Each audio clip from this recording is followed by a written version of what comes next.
Welcome to This Week in the SFL, Season 20, Week 9 edition, along with Paul Sarp. I'm Cameron Irvine. Welcome back to the SFL YouTube channel. You've probably been living here all weekend like we have. What's going on, Paul? Hey, Cam. I'm ready to get to some highlights. Again, we've seen some things happen this week. Away teams getting it done on the road. A little bit of an upset here from a dominating home team. So excited to be here with you tonight and see a bunch of highlights and talk about some SFL. And a big 100, too. Let's get to the headlines of Week 9. Kings of the upset. Minnesota does it again, knocking off the league's last unbeaten, the Atlanta Swarm. There's none left. Another season gone, another season with no undefeated teams in the SFL. Paul, Mexico City's making it look easy these days. They commit no turnovers, although their backup did throw one pick. We don't even count that. Throws only 4 incompletions in a big win does Jordan Sipe, nearly set the SFL completion record to start a game held by Cyrus Jive. And a collision course at the top of the standings, Paul. Arizona, Baltimore, and Vegas are all in the top 4, and they all play each other still later this season. That is going to be some wild shuffling there down the stretch. Absolutely. I can't wait to see all of those games, as those are three of the best teams in the league this season. And for them to all play each other, it's really going to help shape the playoffs come the postseason. And whoever's going to be the number one seed, it's not guaranteed. Any three of these teams could end up number one by the end of the season. And just behind those top four teams, that also includes Atlanta, is number 5, Minnesota, with a 6-2 record. They are neck and neck with Mexico City, also 6-2 at the top. More standings later, but for now, we get a chance to hear from Minnesota's co-owner, BJ Loveless. He sat down with Ashley Jackson on this week's first segment of PGI. Welcome back to PGI, where I am joined with a good friend of mine, Mr. Bryant Loveless. He is owner of Minnesota Legend, as well as the middle linebacker, Hall of Famer. Yeah, not yet. Okay. I'm waiting on that. I'm waiting on that call, but not yet. I'm sure it's coming. One of the best in the league, definitely. But Thank how you been doing? I appreciate it. I'm doing great. It's been a while since you see me. Since you see me on your show, I had a lot shorter hair then. Yeah, I love it. I love it, man. But man, you guys pulled out a legendary win over, at one point, the undefeated Atlanta Swarm. 48-20 at that. So what was the keys to you guys winning that game? Snow. Snow? It's our first snow game in franchise history, bringing Atlanta up. This would have been our 8th straight home win. So don't come to Northwoods undefeated. Oh my gosh! So y'all just the legendary killers when it comes to that. Yeah. But no, the coaching staff put in numerous hours trying to figure out what Swole and Mark were doing over there in Atlanta, and we pulled it out.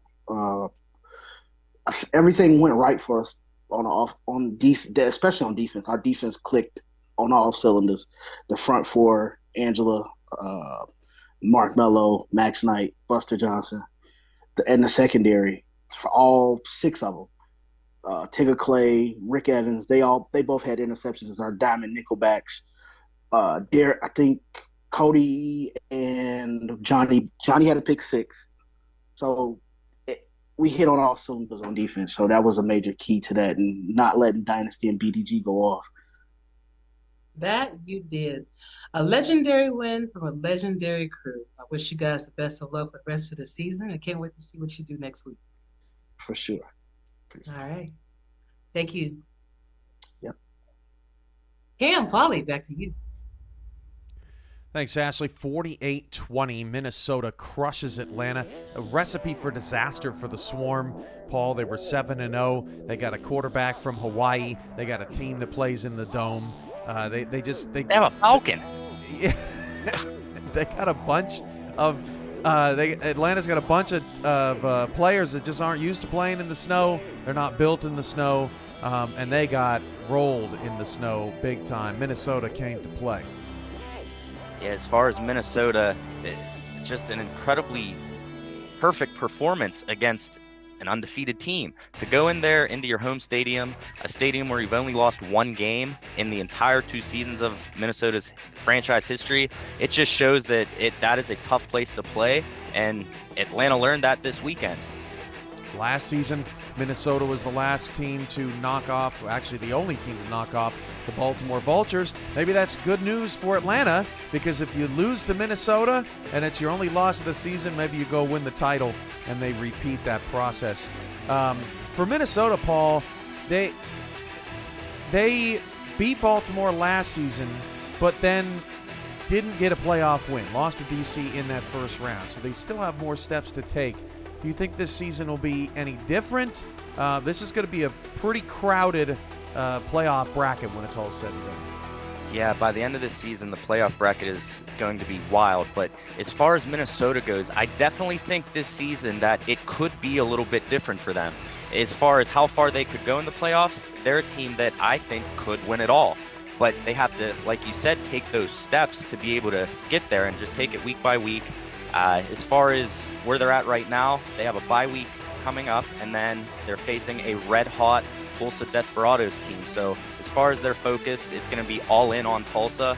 And as far as this week, Atlanta came into their stadium and they just held their ground, and they were able to intercept Bryant Dynasty 4 times. Colin Hart was playing great.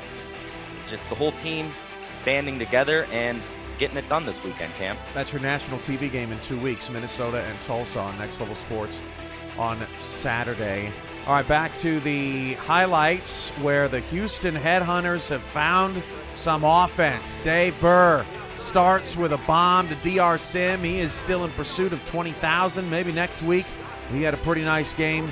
So did Deuce Fennick, 14-13 in the third. Alamo City can ball too. 45-15 in total plays. They outmatched Houston in the first half, but it didn't matter because GP Wells was doing things like that. And we see this week in and week out from GP Wells. A little slow start for Wells in Houston, but finally turning it on at the right time. Wells next play. 1, 2, breaks a tackle, 3, ref falls over, 4, GP gone. 35-23. Houston all over Alamo City. Houston scored in this game 42 points in 35 offensive plays, which has to be some kind of record. I mean, GP was just absurd, over 200 yards. Yeah, GP Wells, as we see the spin cycle, 4 defenders, 4 spins, and then it's just off to the races for GP, and just one of the best running backs that we've seen in recent seasons of SFL, and just getting the job done for the Headhunters. 35-23, Mike St. Green getting involved. The Mike St. Green touchdown never hurt anybody. 42-23, now 42-26 after Alamo City tacks on a field goal, and they go for the onside kick with 3:09 to go. Houston started celebrating up 19. Maybe they started a little bit too soon. Alamo City going to recover this onside kick at the 48-yard line, and then Ace Fennick would find Greg Soto, top of the end zone for the touchdown. 2 minutes to go, 42-32. Alamo City would go for 2. Fennick drops to pass, and diving, sliding for the 2-point conversion is Garrison Blue, 42-34. So you figure, all right, well, maybe they can do it. Nope. Houston going to end up holding on to win. They win it 45-34. Let's go to Arizona, where the Scorpions rout the Mavericks 30-7 on Saturday night, and it was all Arizona all the time. San Diego really struggled. It's the 6th different team that they have scored 7 points or less to on the road in franchise history, and it's Arizona's biggest win since they beat San Diego last season, Paul. Yeah, Ashley Jackson played phenomenally, and I was a little upset because this game was one of the games that I personally had circled as far as who's going to be the leader of this division, and Arizona just absolutely handling San Diego. Their defense played great. Offense was incredible. It's hard to beat an Arizona Scorpions team when they're only allowing 7 points. Eddie Gage in that game got interception number 100. More on him later. But before we get there, let's go to South Dakota, where someone chasing Eddie Gage had a monster game. Early, it was Julian Tyree finding A.J. Warren. Tyree was money, 16 of his first 16, and Sioux Falls at a 14-0 lead. We've seen a lot of Julian Tyree's touchdowns this season and in his career, trying to catch Matt Wilson in touchdowns. Did it the other week as far as passing yards goes. Just before the first half, Bullet Boletsky gets into the end zone, makes it 17-7. But in the third quarter, it was Evan Carroll time. Carroll's second interception of the game. And there would be more where that came from. Florida gets a field goal, then Sioux Falls throws a pick again. This is deja vu to our Monday night game against Atlanta. Sioux Falls throwing the game away in the third quarter. Fourth quarter now, off the Carroll pick. Look at Boletsky, slide to the right. Slide to the right. Tie game at 17 in the fourth quarter. Florida is coming back. Sioux Falls, Tyree. Don't throw it to him again. Evan Carroll, pick number 4. Woo. Florida in business. Next possession. Cochran over the middle to Zarkov, tied at 20. 2 minutes to go. They'd have to settle for a field goal. And you know what that means, Paul? Deja vu for Florida now. After Sioux Falls was feeling the deja vu in the third quarter, Florida leaves Sioux Falls time on the clock, just like Vancouver the previous week. 23-20. What would Sioux Falls do with it? Julian Tyree to Noe Terrasas. Oh! In triple coverage. Just nasty. If that's not a bid for catch of the season, I don't know what is. If your team is down 3 with less than a minute to go and you make a catch in triple coverage like that, that's got to earn yourself a catch of the year nominee.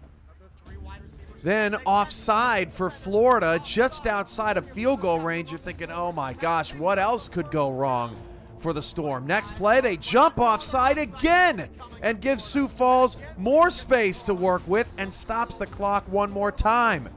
Sioux Falls driving down 3. Now 28 seconds left. First and goal at the 9. And Tyree hits Michael Knight, who gets his first career touchdown, in Sioux Falls goes up 4. Last chance for Florida. Another desperation heave. And watch. Well, we're going to see Knight's. Going to see another replay of Knight's touchdown here first. Everybody running slants inside. There was nobody at the goal line for Florida. Watch this blitz off the left side. Nobody blocks Terrell Davis, and he comes in untouched. And Sioux Falls gets an incredible win, 27-23. Florida has now lost 3 of their 6 games in the last 30 seconds of play. And Ron Haynes is on our stat crew tonight, and he is sick watching that all over again. But Ron, good news. That's the end of having to watch all that. Let's go to some record holders. Back to Eddie Gage's 100th interception. You see Carroll with his 4 picks in that game against Sioux Falls. He jumps to 3rd all-time in picks. Gage has some company, surprisingly, Paul. Max Jackson is at 87. Carroll now 86. Bolt, Giovanni Bolt from Baltimore, 84. Jeffrey Daggs at 82. But what an achievement from Eddie and Evan, who are continuing to play their best football years into their career. Absolutely. I was a little upset we weren't able to call Eddie Gage's 100th interception last Monday, but to be able to get to 100 interceptions is just truly phenomenal. As we're seeing down there on this graphic, 0 touchdowns. The next closest in the SFL history in interceptions without a pick 6 is Mark Lopez, and he has 56. So there's a big gap there, and just huge shout out to Eddie for all the time he's put in on the field and off the field to finally hit number 100 is just an incredible feat. That was our gift to Eddie Gage today, right, Paul? We're always talking about how he has no pick 6s, but he got 100 interceptions for his career. So we figured, you know what, let's put somebody else on blast. Mark Lopez, you don't have any pick 6s either and a bunch of interceptions. So, you know, you got to get with the program, Mark. Stop making bingo sheets and start scoring touchdowns. Before we move on, Ashley Jackson met with some great offensive linemen from Arizona, EJ DeQ and Sean Crooked, to talk their big win in Arizona, moving to the top of the SFL standings. Back to PGI, where I am joined with, I would say, if not the best O-lineman in the SFL, definitely top 2. From Arizona Scorpions, I have here with me Mr. Sean Crooked and Mr. EJ DeQ. How are you both doing today? Good. Doing well. Yeah, I bet you are, for that big win over San Diego. So, Oh, yeah.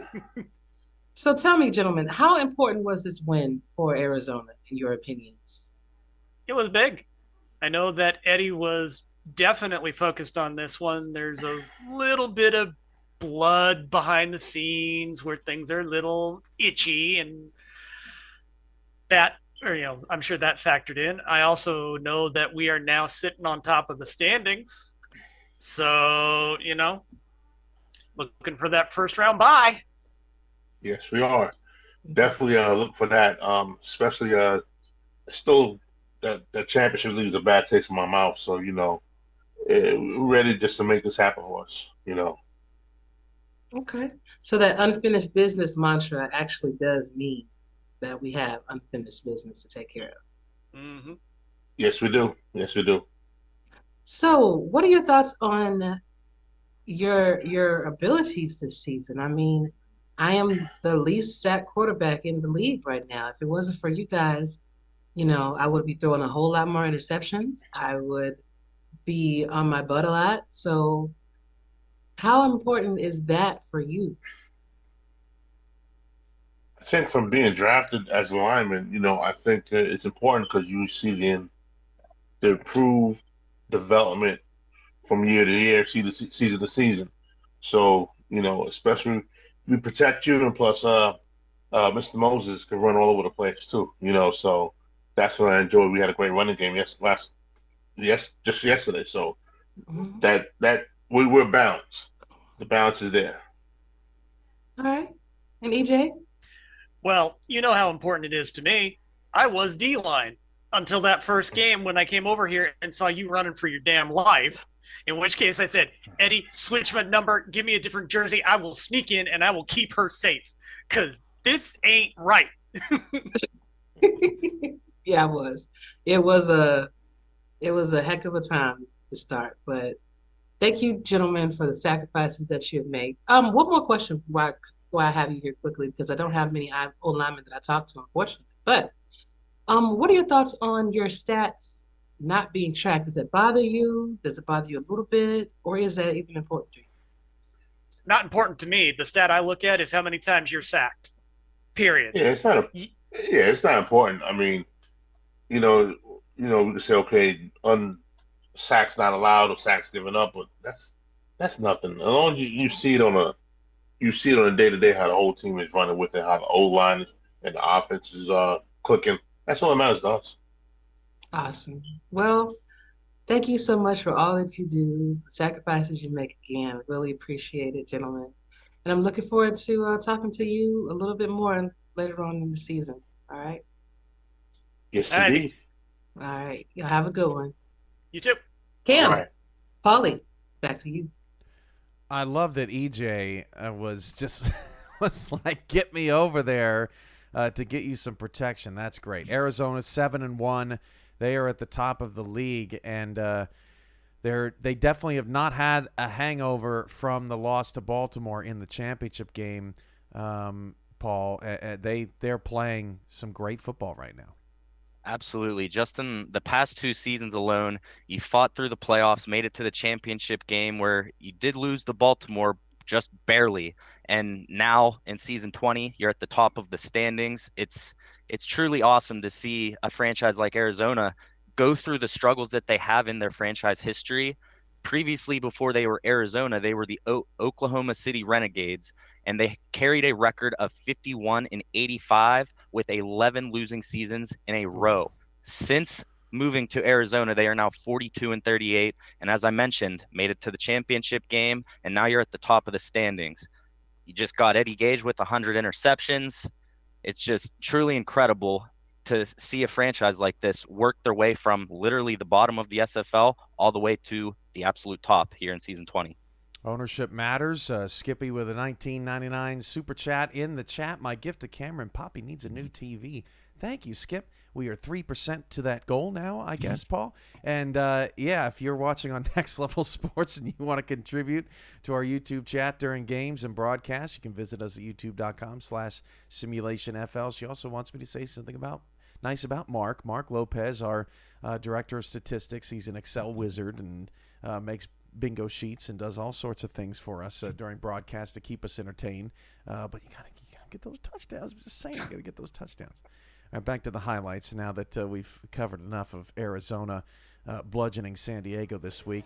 Let's go to some elite passing games surging, Paul, and we start in Carolina, where the Skyhawks had a 14-7 lead in this one, but that lead would be short-lived. Third quarter, John Blades with the second touchdown of the day, 21-14 in the third, now 21-21 in the fourth, and Eric Price is going long to Doug Britton, wide open. Take the top off.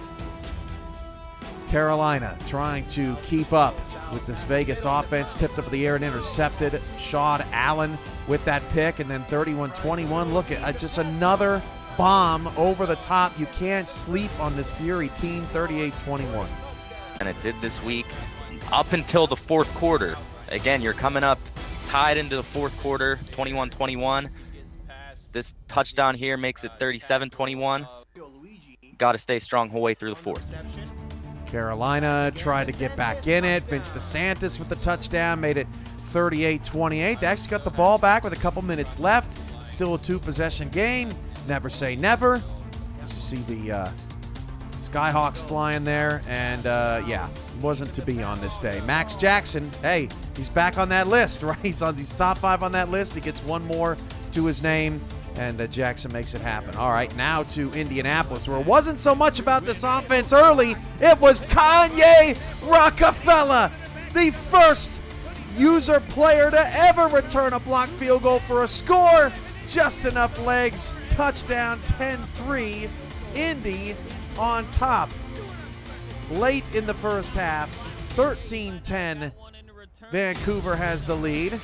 And Rockefeller will get one more chance before the break to make something happen on the kickoff return. 1 yard deep in the end zone. Whoop! Whoop! Oh! See you later! And one block on the kicker to boot to win. No, I don't think so. Kanye, touchdown again. 17-13. Indy takes the lead at the half, the number 1 passing offense in the league. Didn't need it early on, but they'd get it late. Colin Pierce down the field. What a ball. Randy Pierce, the tight end. And the Indianapolis Piercers get into the red zone. That's where they've struggled. Christian Pierce can't get in, so Vancouver forces a field goal. 20-13, still a ball game. Top Kiefer with the 3. He's on our stat team too. Puts that away. Makes it a 7-point ball game. Vancouver hanging around. You figure, the Legion are going to get things going. Indianapolis never been in this spot before as a team. And that pass picked up by Bryant James, the former number 1 pick. Indy's right back in business. What would they do with it? You know who we haven't said in this whole highlight? Ryan Roosevelt, the league's number 1 receiver this season, scores a touchdown, makes it 27-13. Indy now starting to run away with it, 27-16. Here's another. Roosevelt scores 34-16.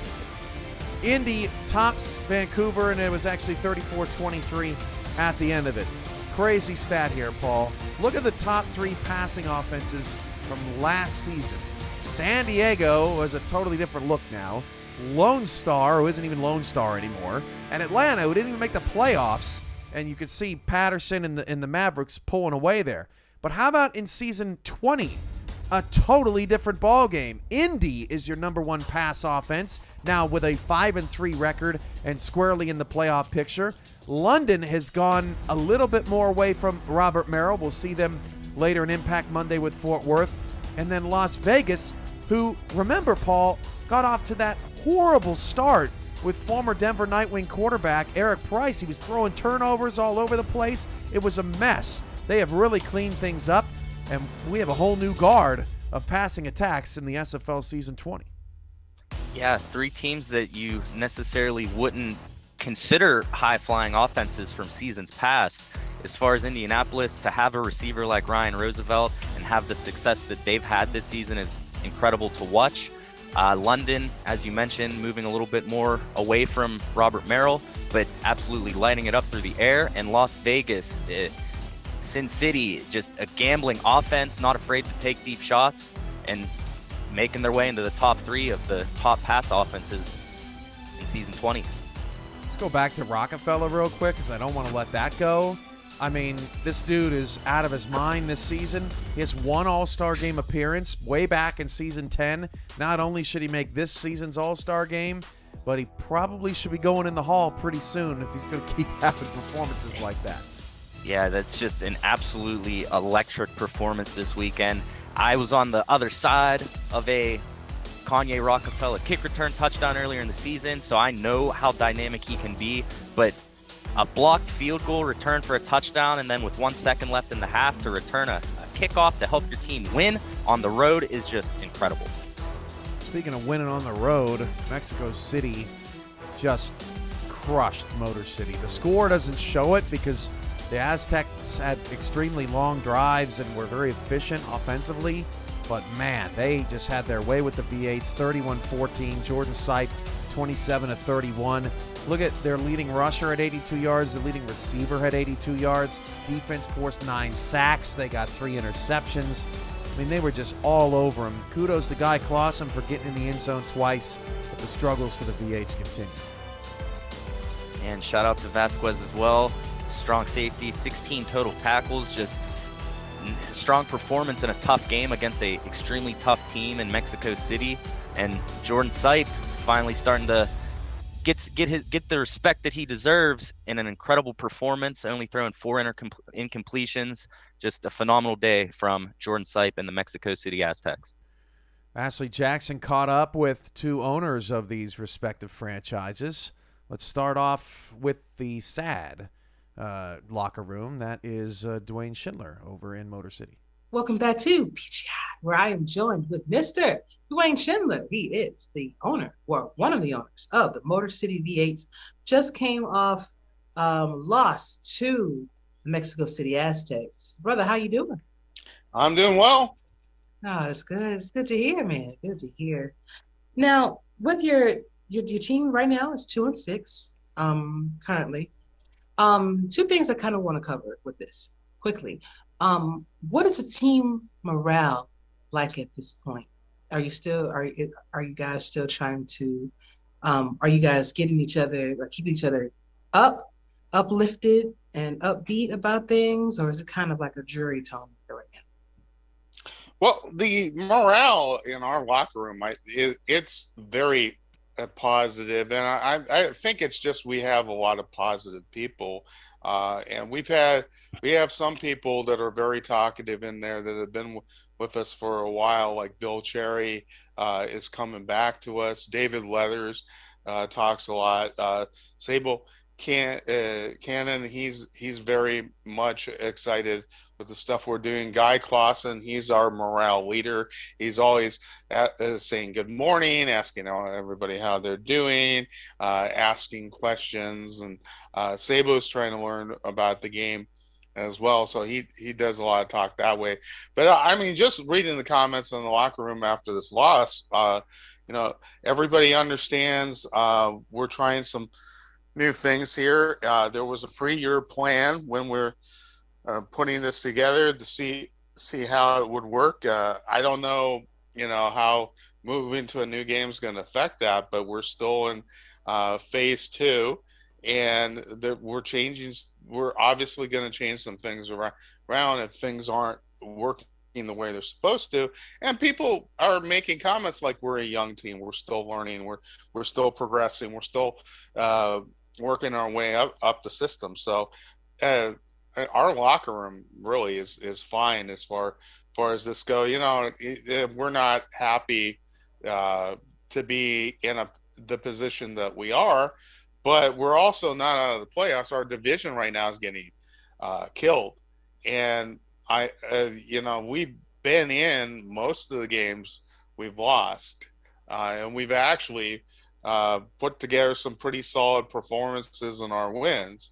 So I think we got 4 more games to play. Anything can happen. The way things will shake out in our division, who knows? When you get to this point, the pressure's off. You just got to grind through it and do the best you can. Have some fun with it. Learn some things and go into the next season. Before we move forward, $49.99 super chat. DJ Kilgannon with the rock. With the super. Thank you, DJ. And hey, exactly. Lexington minor. He's a rookie. He's yet to be drafted in the league, and he's really making an impact here tonight on Impact Mondays. You like to say, Paul. $5 super chat from DJ Woods. Hey, from one DJ to another, let me hold your money real quick. So we appreciate you guys both in the chat, as long as Skippy as well, and any of our super chatters all evening long during the show.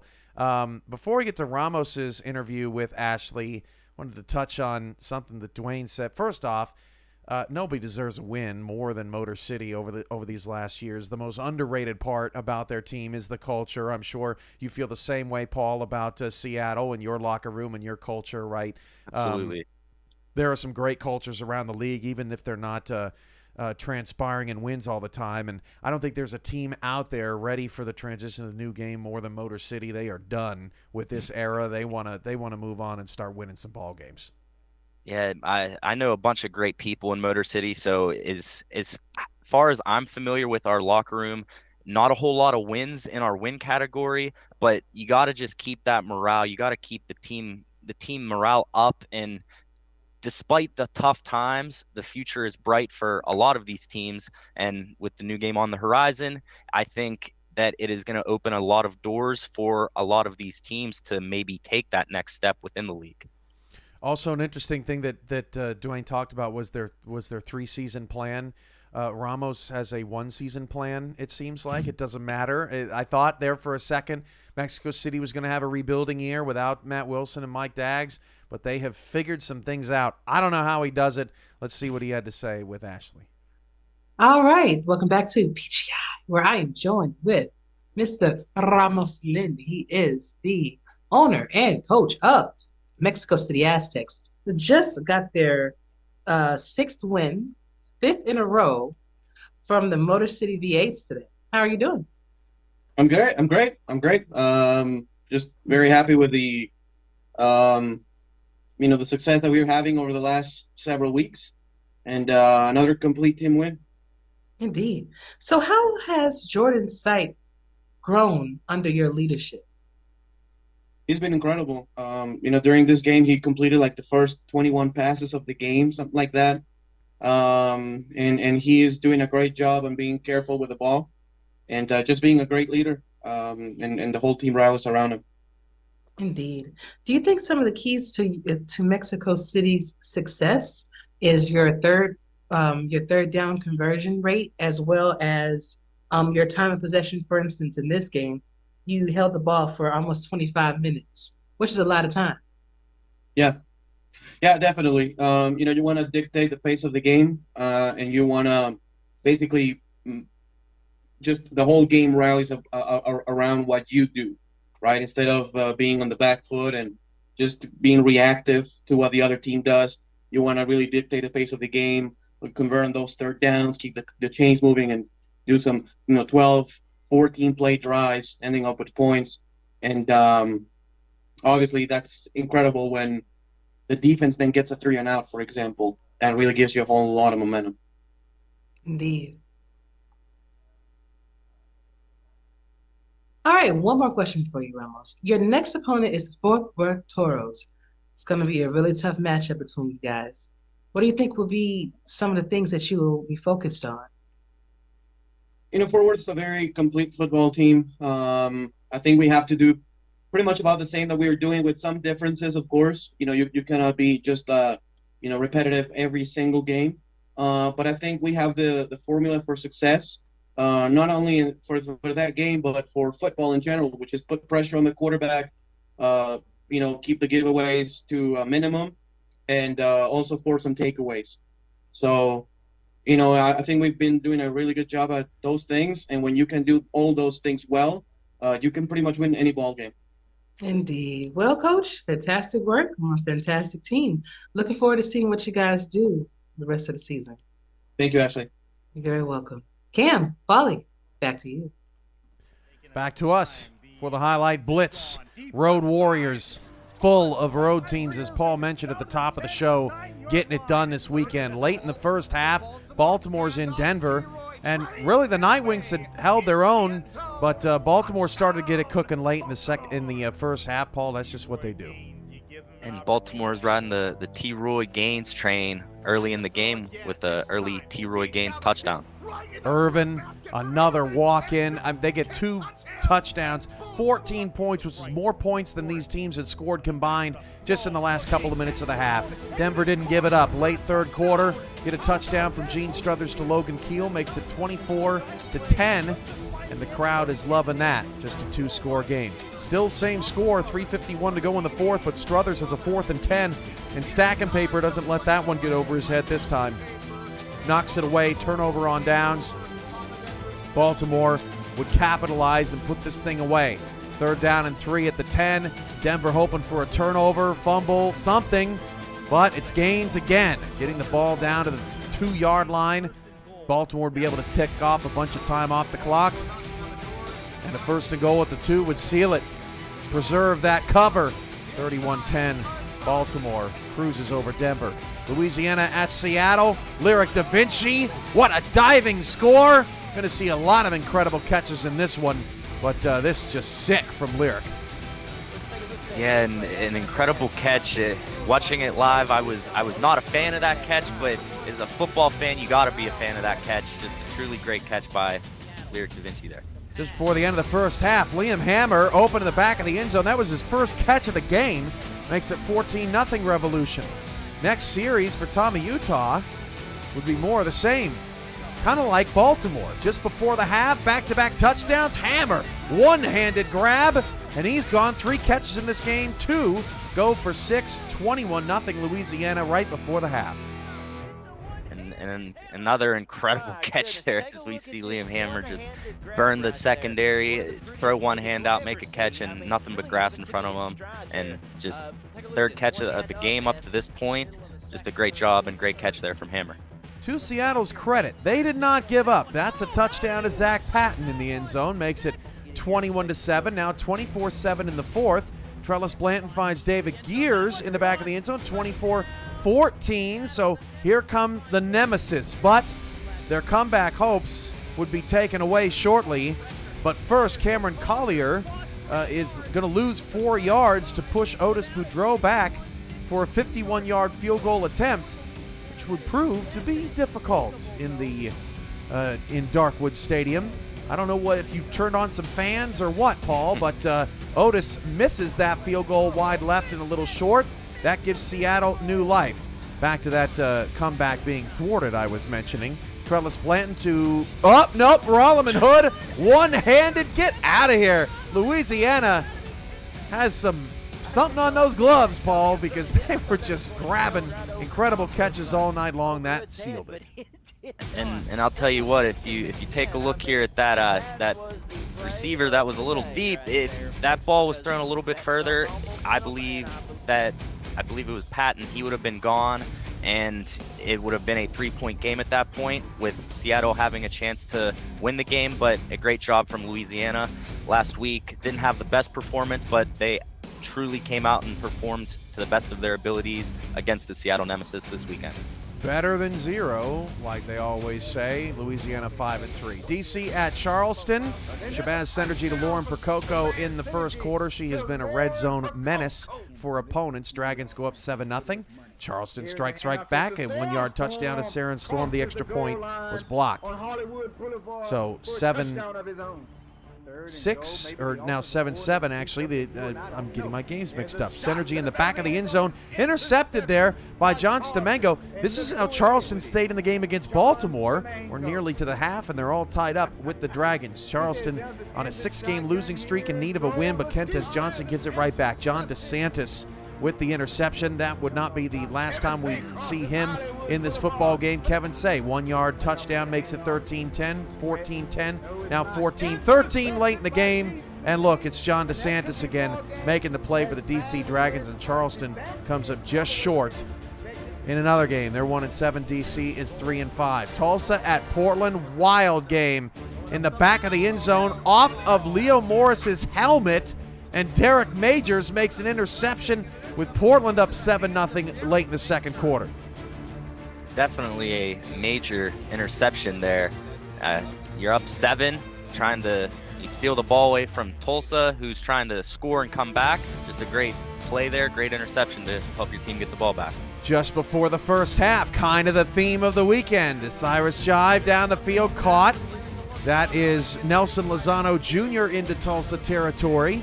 So Portland's starting to get things moving right before the half. Ezekiel Love gets a clear-out block on the left side, breaks a tackle. He's out of here.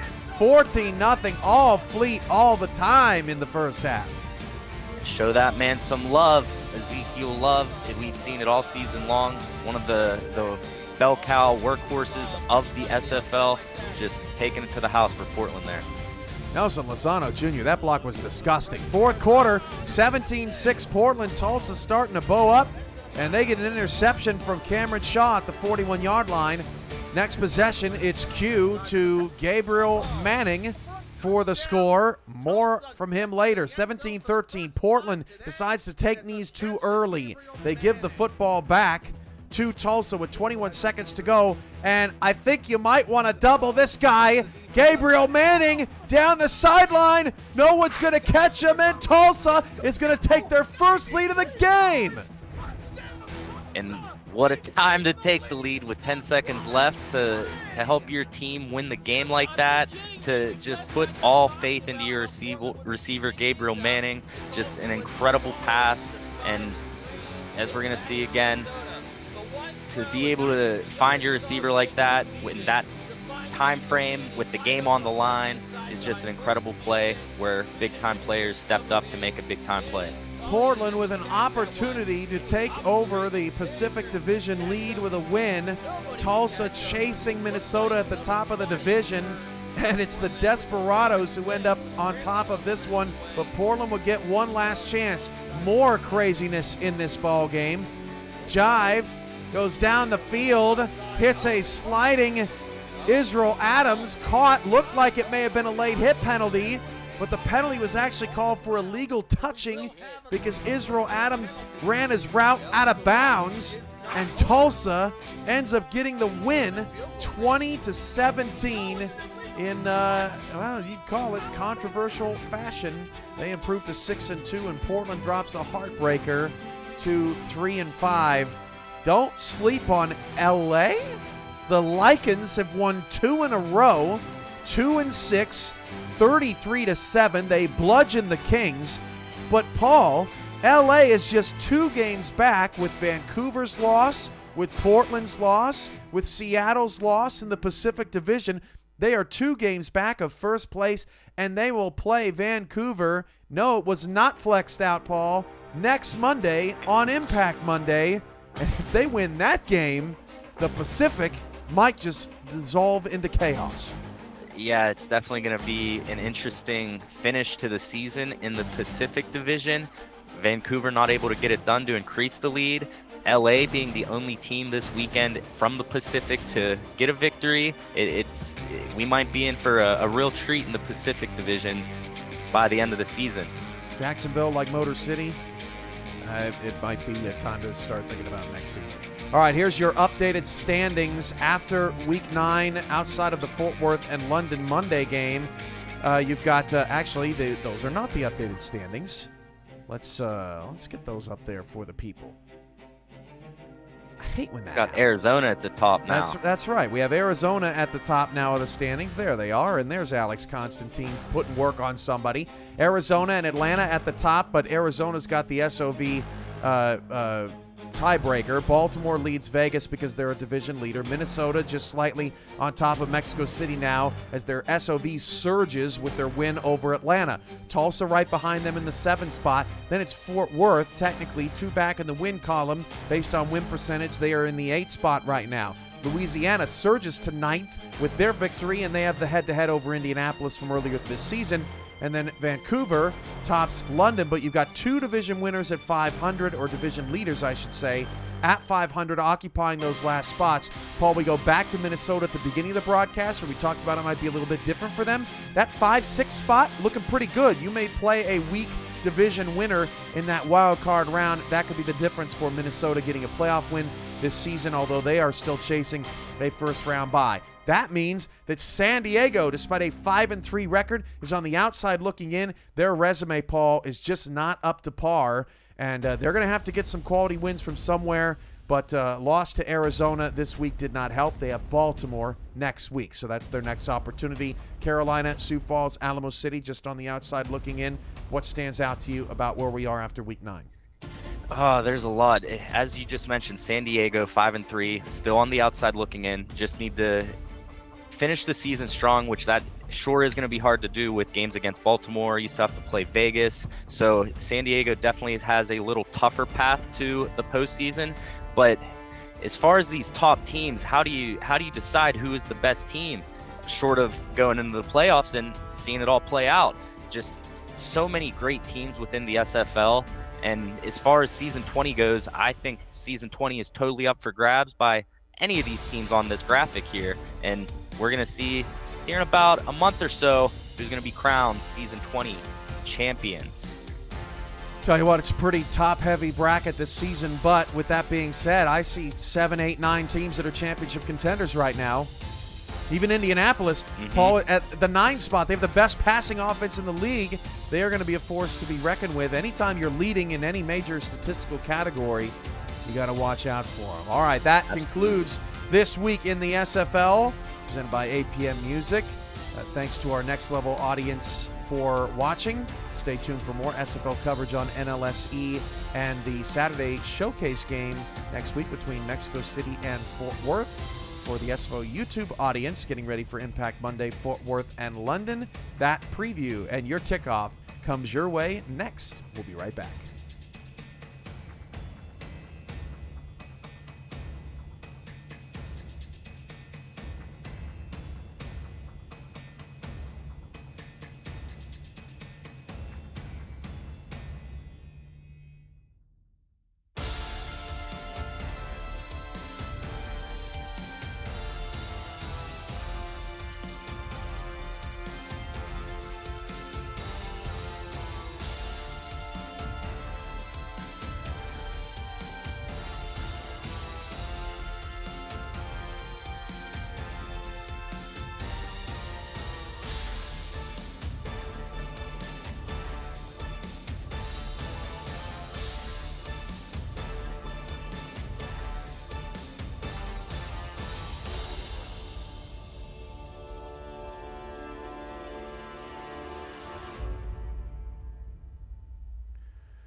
Welcome back to Impact Monday. Let's clear off this week in the SFL. We're done with that. Impact Monday coming up. Fort Worth and London is on its way. But first, we've got some Super Chats to get to. $5 Super Chat from Alex Marshall. Big ups to the Albuquerque Adams, hashtag 3Pete. And Tactical Coffee, $2 Super Chat.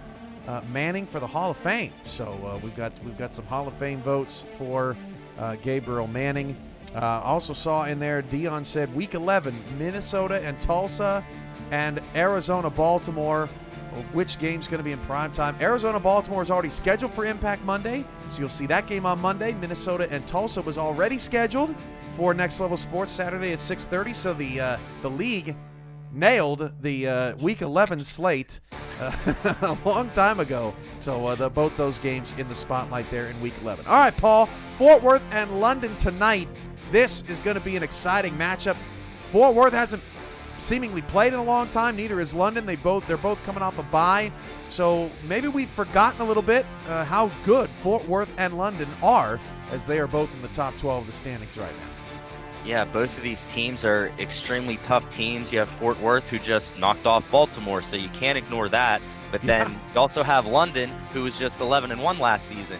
And as far as how they've been playing this season, offense is soaring, as we saw in the graphic earlier. Number 3 pass, or I believe it was number 2 pass offense this season. And their defense has been the main difference for London this season. So I'm excited to see what type of defense we're going to see tonight, or are we going to see a bunch of points? Because the way I'm looking at it as of right now, I think we're in for a lot of touchdowns, a lot of field goals, a lot of points on the board tonight, Cam. You know, Paul, honestly, I kind of forgot the last time we saw Fort Worth, they beat the Baltimore Vultures. And I don't know, maybe London did too. Not really sure. One thing is for sure, the London Knights don't lose very much at home. Let's get to our Impact Monday headlines. Their last regular season loss was over a year ago at Queensway, January 22nd, 2022, versus the Lone Star Glory. London has won 15 in a row at home in the regular season. So Fort Worth has a tall order to topple that. Marcus Dunhill's 350 yards away from 30,000. He'd be the 10th quarterback all time to reach that mark, and 350, especially in this game with London's defense that's been struggling against the pass, is obtainable. Fort Worth and London, there's a lot on the line tonight. Now, if London wins and Fort Worth loses, it's kind of status quo, right, Paul? London controls the North, as we expect. Fort Worth is still, in pretty decent shape for a wild card. They still have an outside shot at the division, no big deal. But if Fort Worth wins, they climb to a half game behind Mexico City before they play Mexico City on NLSC on Saturday. And if London loses, the Canton Classics, who have been struggling offensively, would retake the lead in the North Division with a losing record, a 3-4 record. If London does not take care of business, the North will descend into chaos. It's a lot, as this highlight says, a lot is on the line for both of these teams. Fort Worth trying to take that next step to show that they are a true competitor for the championship. And after a win 2 weeks ago against Baltimore, looking to maybe make history here. Not necessarily history, but you have London, who's won 15 straight at home. So Fort Worth's going to need another big game and possibly another upset tonight to become a half game back from Mexico City and try and steal the division in their eyes. That's our look at tonight's game. Mike O'Neill's look is coming up with a special guest.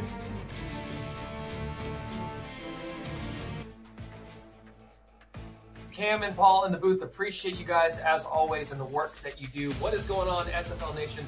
Mike O'Neill here with my good friend, Mr. Doug Day. He's going to help me out with the matchups to watch today. Tonight, we've got a big one. Fort Worth traveling across the pond to take on the London Knights, who are excellent at home, right, Doug? Yeah, right now they're 3-0 at home. It's when they get on the road that they get a little bit in trouble. Absolutely. So we've got Johnny Pickler and Marcus Dunhill. Both of these quarterbacks are really playing good, almost identical. You've got 74 completion percentage for Johnny Pickler. He's got 102 QBR. For Dunhill, it's 72 completion and a 90.7 QBR. So both of these quarterbacks are playing excellent. Just going over some stats really quick, Doug. Fort Worth offense is number 4 passing in the league. But the big flaw with them this year has been the rushing offense. 61 yards per game, 25th in the league. It's not been the best. On the other side, London's offense, number 2 passing in the league, number 7 rushing in the league, and their flaw has been the defense. They've got the worst passing defense in the league, Doug, and it's going to be something to watch out for. So we're going to hit on these matchups to watch. I'm going to let Doug lead with this. We're going to talk about Fort Worth. What do you got? Being in Fort Worth last season, what they need to utilize against London tonight is their utilization of Robert Garrett Jr. If they can get him into the game plan a little bit more, especially in the red zone, I think we could see some fireworks from Fort Worth tonight. Absolutely, especially with London having the worst passing defense like we talked about in the league. And I think for London, offensively, I think that this offensive line has got to open up some lanes for Robert Merrill. They've got to get him involved to start with. This Fort Worth defense has only given up 10 passing touchdowns this season, which is pretty crazy. Yeah. I think you get Merrill involved, Johnny Pickler becomes a much better version of himself whenever they have a run game going and established. Choose your shots calculated and wisely. And I think that this one's going to come down to the wire. What do you think?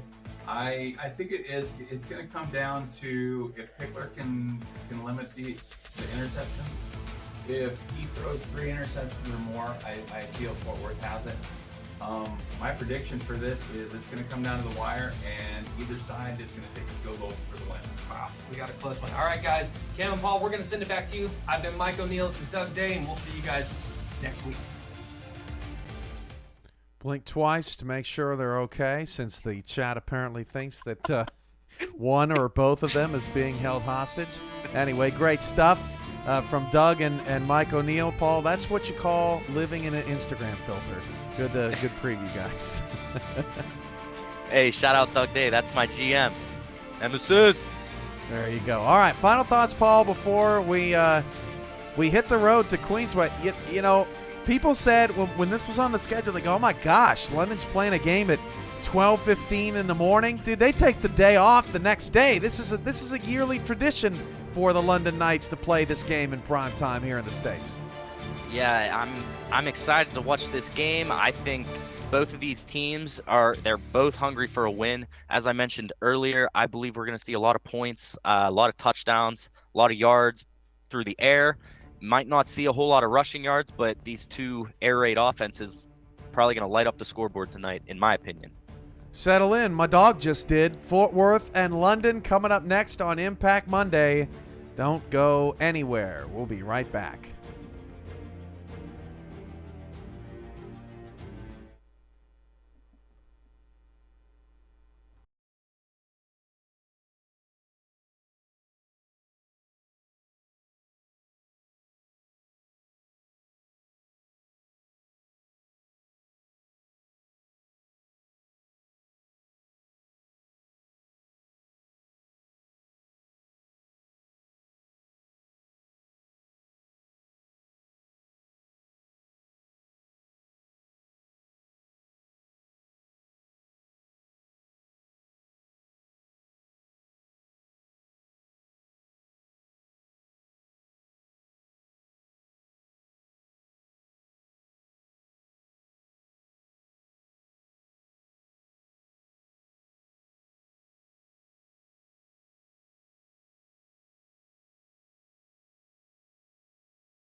With the Knights playing as well as they are, you will not want to miss seeing their next home game in person. Baltimore comes to town for the first time to Metro Stadium. It's the next New York night home game call. Get your tickets now, or you can listen live here. Oh, look at Parkeet Shoal! This is ridiculous! That is another touchdown! Parkeet Shoal! I'm speechless. I can't believe this guy. I mean, look at the burst of speed at the second level. 4 down linemen for Louisville in what appears to be a 4-2-5 set. Coleman back to pass. Coleman pump fake, and then a sack. Rick O'Reilly with the big play to force the Houston punter on the field for the first time tonight. And for O'Reilly, that's sack number 7 on the season.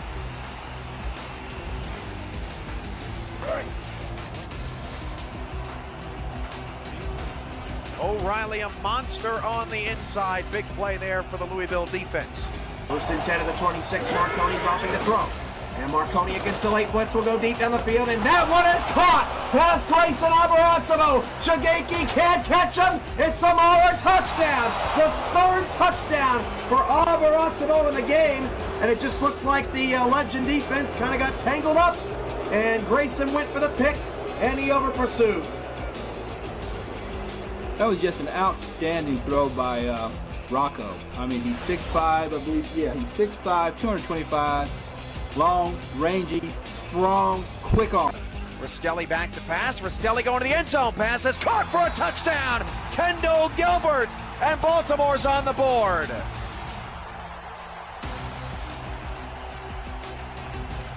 Give me some of that crab call. Baltimore cuts into their early deficit. Rastelli's got 6 touchdowns and no picks in the last 6 quarters of action. 2nd and 2 at the 40. Christensen will pass again. They are staying away from Kim. That ball, oh, it's belted up in the air, and Nick Nitro picked it off. That is tremendous defensive effort. Who dove in front of that pass? That was a Qantas Shine. who dove in front of the pass and knocked the ball up in the air. That was one of the best defensive plays I've seen in a long time out of a Qantas Shide. AJ Levy, 6 seasons, all with Sioux Falls, the strong safety number 42. Chris Dodd, free safety in his 3rd season, wears number 49. Alex Parker and Nick Fargo, the linebackers, 91 and 92 respectively, as Rahman steps into the pocket. Rahman gonna air it out deep, and Thomas Rahman's pass intercepted off the deflection by AJ Levy. What a play by the veteran. Well, you mentioned it, Cam. Levy and Dodd, probably the best safety combo here in the SFL. And Levy, a longtime veteran leader of this defense, comes away with his 6th interception. So 4 receivers set here on 3rd down and goal. I guess this won't be a run. Christensen in the gun, looking towards the end zone, firing into the back of the end zone, and it is caught for a touchdown. The Pride extend their lead. What a throw by Christensen again. Has all day to throw and a post route. And that one, I mean, it's not bad coverage by Chappelle. It's just a perfect throw and a great route by Ken. 3rd down and 2 from the 12. Go Knights rings throughout Metro Stadium. St. Clair to pass. St. Clair to the end zone. Intercepted. Oh no. Joe Lynn picked it off. You gotta be kidding me. And 1 first down will give the Crabs yet another 1-possession victory over New York. 2nd and 4 at the 41-yard line. Hand off to Overstreet, right side. Overstreet makes one man miss, and then another. And here goes Overstreet off to the races. Down the sideline, 20. He will be not tackled, and he scores again. 17th touchdown for David Overstreet, and Louisville has scored 19 straight points. And Overstreet is checking on the pulse of Oklahoma City.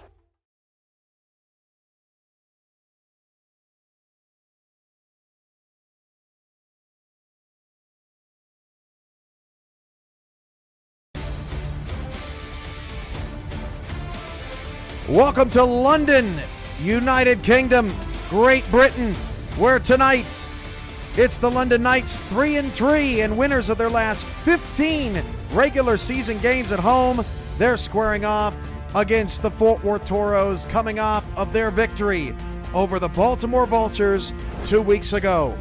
Hello everyone, I'm Cameron Irvine. Welcome across the pond, where London and Fort Worth are doing battle tonight, a former convention matchup, Houston 21. And here in season 20, London and Fort Worth are enjoying some pretty good starts to their season, Paul, but they're looking to take it to the next level tonight. Absolutely. Both of these teams absolutely need a win this week tonight. And for Fort Worth to go into Sports Gamers Online Arena and knock off the Baltimore Vultures, and then to go into a bye week, have a little bit of time to prepare to do the same exact thing tonight against London. It's going to be a great game. Fort Worth, after that win, moving up into the top 10 in total away winning percentage with 37%. London, 61% home winning percentage, which is 17th best in the league. But as you mentioned, 15 straight games won by the London Knights at home. It is going to be an absolute great game, Cam, and I can't wait to see kickoff. London will defer to the second half. That means Fort Worth will get the football to start tonight's ball game.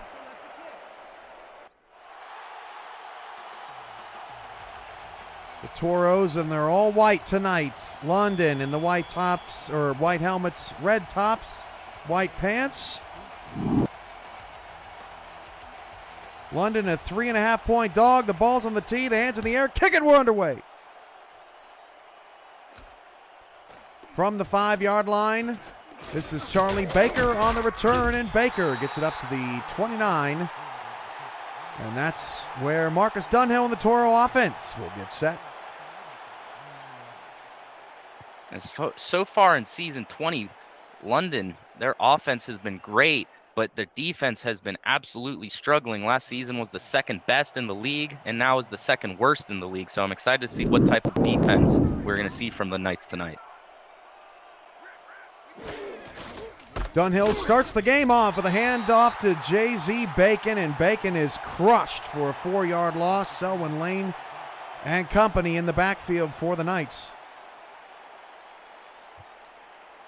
As far as these quarterbacks go, Cam, we're in for a few milestones tonight all around this game, with Marcus Dunhill being one of the biggest milestones of the night, looking for 30,000 yards, only 350 passing yards away.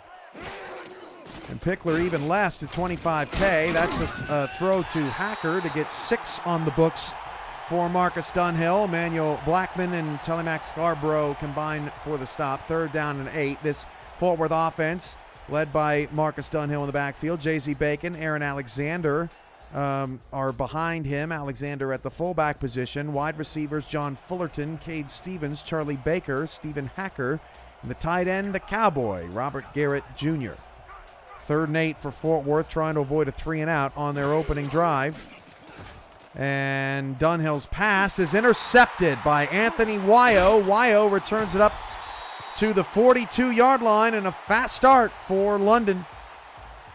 Yeah, I'm sure Dunhill wishes he could get that one back, but Anthony Wyo making an impact early with that early interception. To go with that interception, he is the team's leading tackler as well with 62. So not getting a tackle there, but getting a turnover, which is a little bit better for him and for this London Knights team. Both these teams have pretty good offensive lines as well. For Fort Worth, keep your eye on Emilio Panda at left tackle, Frank Burks at left guard.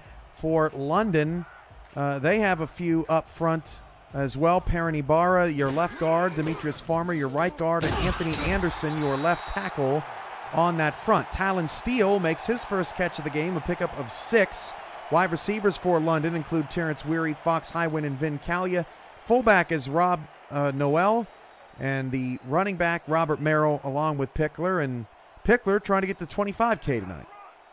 Yeah, we need 252 yards for 25,000. Looking to be the 14th to do so with an interception there on his first pass. Just couldn't get on the same page as his receiver, and that's just some great defense there from Adam Leach to get the ball right back for Fort Worth. A deep shot picked off, taken away by Adam Leach. Fort Worth gets a pick right back. So early on, defenses reigning supreme. Dunhill 1 for 2 for 6 yards. Pickler 1 for 2 for 7. Both quarterbacks with an interception in the first 90 minutes. Seconds. Yeah, seconds there. 2 fast turnovers, and just not necessarily what we were expecting, but this is nothing different from an Impact Monday. Oh, that's a fumble! Ruled a backwards Whoa. pass, and it's picked up by Scarborough at the 6. This is going to be an interesting review. A wonky play, trying to get the ball out to Hacker. Looked like a split-second decision by Dunhill. He threw it at the 5. I think that's a forward pass. I'm thinking so too, so I'm interested to see how that's going to be called, seeing if we're going to see a challenge flag or not. But what a wild start here, Cam. 3 back-to-back-to-back plays just off the wall here. Think we're going to get a challenge on this? There's the challenge. All right, so it looked like from the initial look at it, Dunhill was at the 5 when he threw it. Looked like it landed about the 6. Let's hope we get a little bit better angle on this.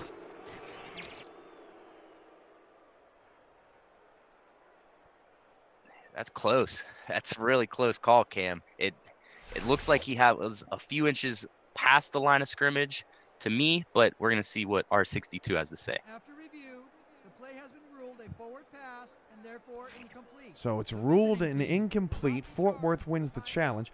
By the way, on the ticker, it says that Carolina and Arizona play next Monday at 9. That is inaccurate. They will take on each other on Sunday at 9 next week. Sorry for that typo. Incomplete pass there for Dunhill. Bring up 2nd and 10 at the 9. So after the overturn call, J.Z. Bacon gets a carry and picks up 3, his first positive yardage of the evening. Tackle made by Jack Russell. And let's meet the rest of the London Knight defense. Up front, William Davidson, Selwyn Lane, Frank Stackhouse, and Cam Frosby, who's been a menace the last 2 seasons for London. Linebackers, Tony Roberto, Jacob Creech, and Telemac Scarborough. Corners, Brandon Newing, Emmanuel Blackman, and Mike Jones. The safeties, Anthony Weil and Jack Russell. Deep ball this time is caught by Hacker to the 40-yard line. Hacker being targeted early and often in this one. Russell brings him down again. First down, Fort Worth. Yeah, when you have a receiver like Stephen Hacker, going back to last week, a great game from Hacker, scored 2 touchdowns 2 weeks ago, against Baltimore secondary, had 5 receptions, 64 yards, already with a couple quick early completions and receptions for Stephen Hacker. Rob Noel in the chat. Am I saying that correctly, Noel? Just want to be sure, as that pass hauled in by Bacon for a 2-yard pickup. And I saw you earlier in the chat. Ayanojo Abaratsabo, Ayanojo Abaratsabo, Ayanojo Abaratsabo, Ayanojo Abaratsabo, Ayanojo Abaratsabo. I said it 5 times fast. Yeah, you what's up challenged me now, to 3. chat? That's right. What's up now, chat? What's up, chat? 2nd and 8 coming up. Antagonizing the community. That's impressive 5 times. I couldn't even say it once. Bacon hands off, 7-yard pickup, so Fort Worth's starting to establish the run game now. They'll set up a 3rd down and 1. And trying to get Jay-Z Bacon involved, only 91 carries on the season, which is 22nd in the league for 356 yards, which is also 22nd in the league. So I like the decision trying to get the running game going here early. 3rd and 1, handoff Bacon around the left side. That's a first down, and There he he gets goes. away. 35-30, Bacon down the sideline, hauled down by Russell at the London 19-yard line. Didn't look like there was a lot there early for Jay-Z, but he's cooking now. That man is sizzling here, as we're going to see again, just running it out to the outside. You got great blocking setup, just to be able to beat the defenders and get a first down and some. Just a great play by Jay-Z Bacon there. Fort Worth on the move after the early interception from Dunhill. They have 38 yards on the ground, 36 yards through the air. Here in the opening 4 minutes. Seems like we've been here for an entire quarter already, but the action has been quick and fierce. Hand off to Bacon around the left side, has to break a tackle, looking a little gassed as Creech hauls him down for his first tackle, 1-yard loss. It's going to be number 29 for Jacob Creech, a great pickup for London in the draft not too long ago. And we got 2nd and 11 here, we got Fort Worth in the red zone trying to put points on the board, and we have London trying to stop this Toros offense. Dunhill will fire it outside to Robert Garrett Jr. That is a catch for a first down. Good for goal at the 8-yard line. Fort Worth continues to move after the early turnover. Get the hashtag, throw it to the tight ends going early in the first quarter. Great play from Marcus Dunhill to target Robert Garrett Jr. Moving the chains. We have 1st and goal on the London 8. 6:20 to go in the first quarter. This Fort Worth drive, 8 plays, 83 yards, 4 runs and 4 passes. Dunhill is sacked. Dropped in the backfield for a 4-yard loss. And hauled down as we wait for the number. That's Frank Stackhouse making the play. And that's actually going to be Frank Stackhouse's first sack on the season. And that's going to be number 17 for this London Knights defense, one of the bright spots of this defense. To allow the points that you do, to have 17 sacks on the season and trying to get top 5 is just incredible. Blitz picked up. Dunhill's pass knocked away. Brilliant defense there from London. Ewing with the pass deflection, the first of the night for the Knights, 3rd and goal. And I'm sure Fort Worth ideally would like to put 6 points up on the board. I'm sure they are also going to be okay with 3 to take an early lead. But I'm interested to see the play call here. If I'm Fort Worth here, I'm going to my go-to target, Stephen Hacker, here to try to put points up on the board. 3rd and goal at the 12. 5 wide for Dunhill out of the shotgun. An interesting defensive look there from the Knights with 4 in the box. The pass is caught for a touchdown. Charlie Baker gets us our first points of the night And Fort Worth strikes quickly. And this has been the story of London's season defensively. Just you can't get the stops in the red zone that you need.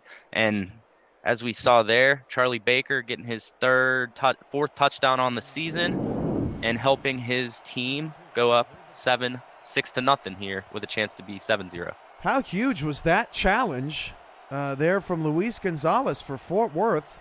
Without that, London is probably scoring on a fumble backwards pass, but instead an 11-play, 91-yard drive for the Toros.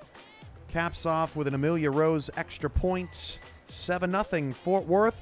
We have our full crew here tonight for Monday night. Ron Haynes and Damon Simeon are in our stats truck. Tyler Falk and Chris Curtis are back at SFL Studios for halftime and post-game analysis and thoughts. Paul Sarp, along with Cameron Irvine, with you here on Impact Monday, and we are certainly happy to have the full crew back this week. And a special kudos as Weary returns this kickoff of the 22. A special kudos to Paul Sarp, who has been here without hesitation every Monday all season long and will continue to be all the way through. Just great to have you here, Paul.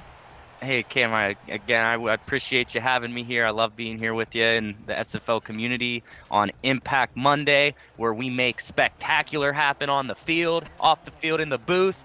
You know how we do it in the booth, Cam. 5 wide for Pickler. We know how he does it. Top 5 in the league in passing this season.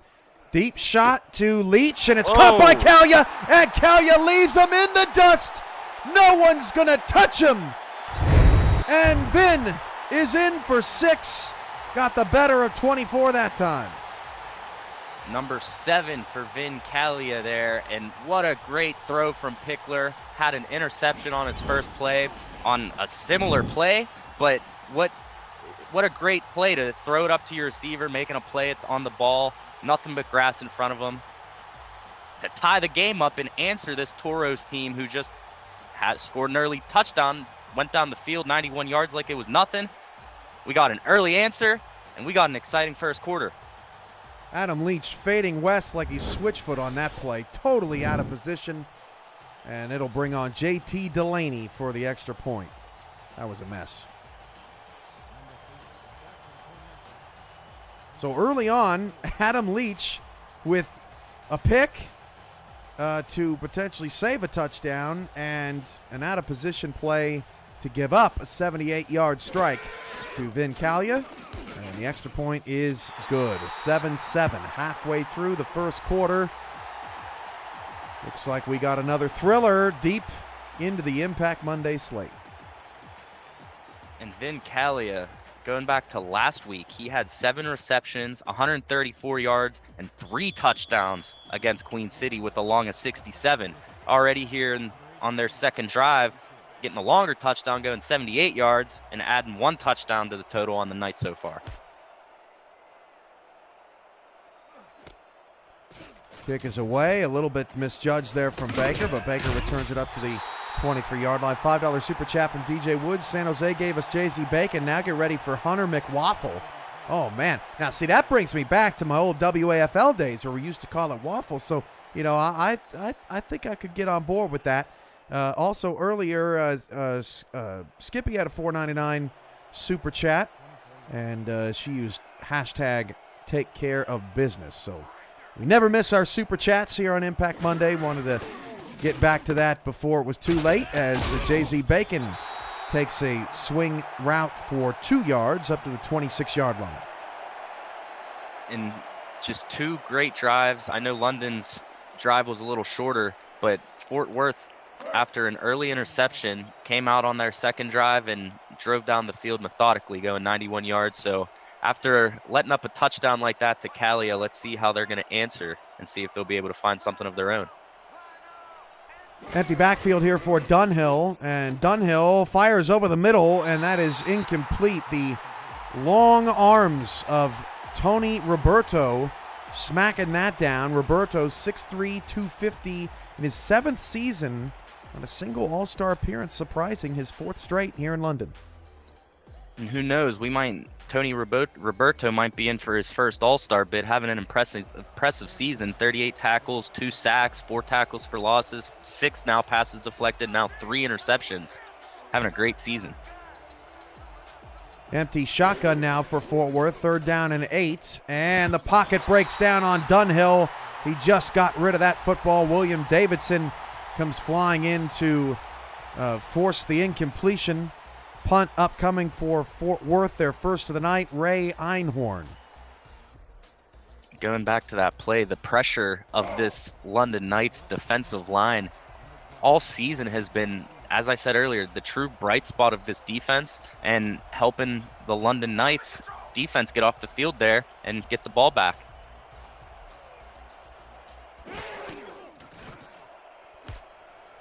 Punt from Fort Worth will be fair caught at the 42-yard line by Terrence Weary. Jack's data's in the house as well. London a 3.5-point favorite. 15 consecutive regular season home wins dating back over a year ago. Over under 61.5. They expect points this week. So far, we've delivered. 61.5 in a game where you have the London Knights averaging 35 points a game, Fort Worth averaging 30. I'm expecting maybe a little more. Robert Merrill's first carry of the night comes 6 minutes into the game, and he's dropped for a loss of 1. Let's meet that Fort Worth defense. On the line, Jeff Duffy, Jerry D. Gond, Luther Gond, and Melt Gibson. The linebackers, E.K. Vincent, Noah Regier, who just had that last tackle, J.L. Browning. And the corners, Adam Leach, Remington James, Aiden Davis, along with safeties, Ben Stone and Delaney Nash. 2nd and 11 at the 42. Flip out to Merrill. Merrill makes one miss, and then Aiden Davis cleans it up, along with Vincent on the stop. 3rd and 10. And what's interesting about this London Knights offense is how two-dimensional it is. You're 2nd in the league with 360 pass yards, but you're also 8th in the league with 108 rushing yards. Just a truly perfect offense in essence, and is exactly what the coaches are looking for. 4 receivers, 2 to either side. Pickler changes the play, fires it outside to Kalia, and he is short of the first down. Fort Worth played the sticks there successfully. Vin's second catch, but back-to-back punts after back-to-back touchdowns after back-to-back turnovers. And great catch from Kalia there. Unfortunately, it didn't go for 78 again like he would maybe hope for, but great defense from the Toros, getting London off of the field. That's going to be one of the biggest things for the Toros tonight, is getting this Knights offense off of the field.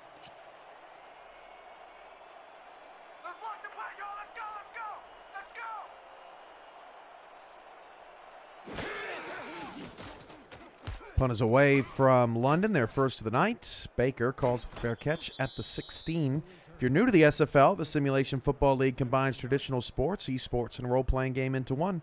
Team strategies are being executed in real time by our simulations as real-life players compete on the virtual gridiron. For more information about the SFL, visit our website at simulationfl.net. The SFL, it's football for everyone.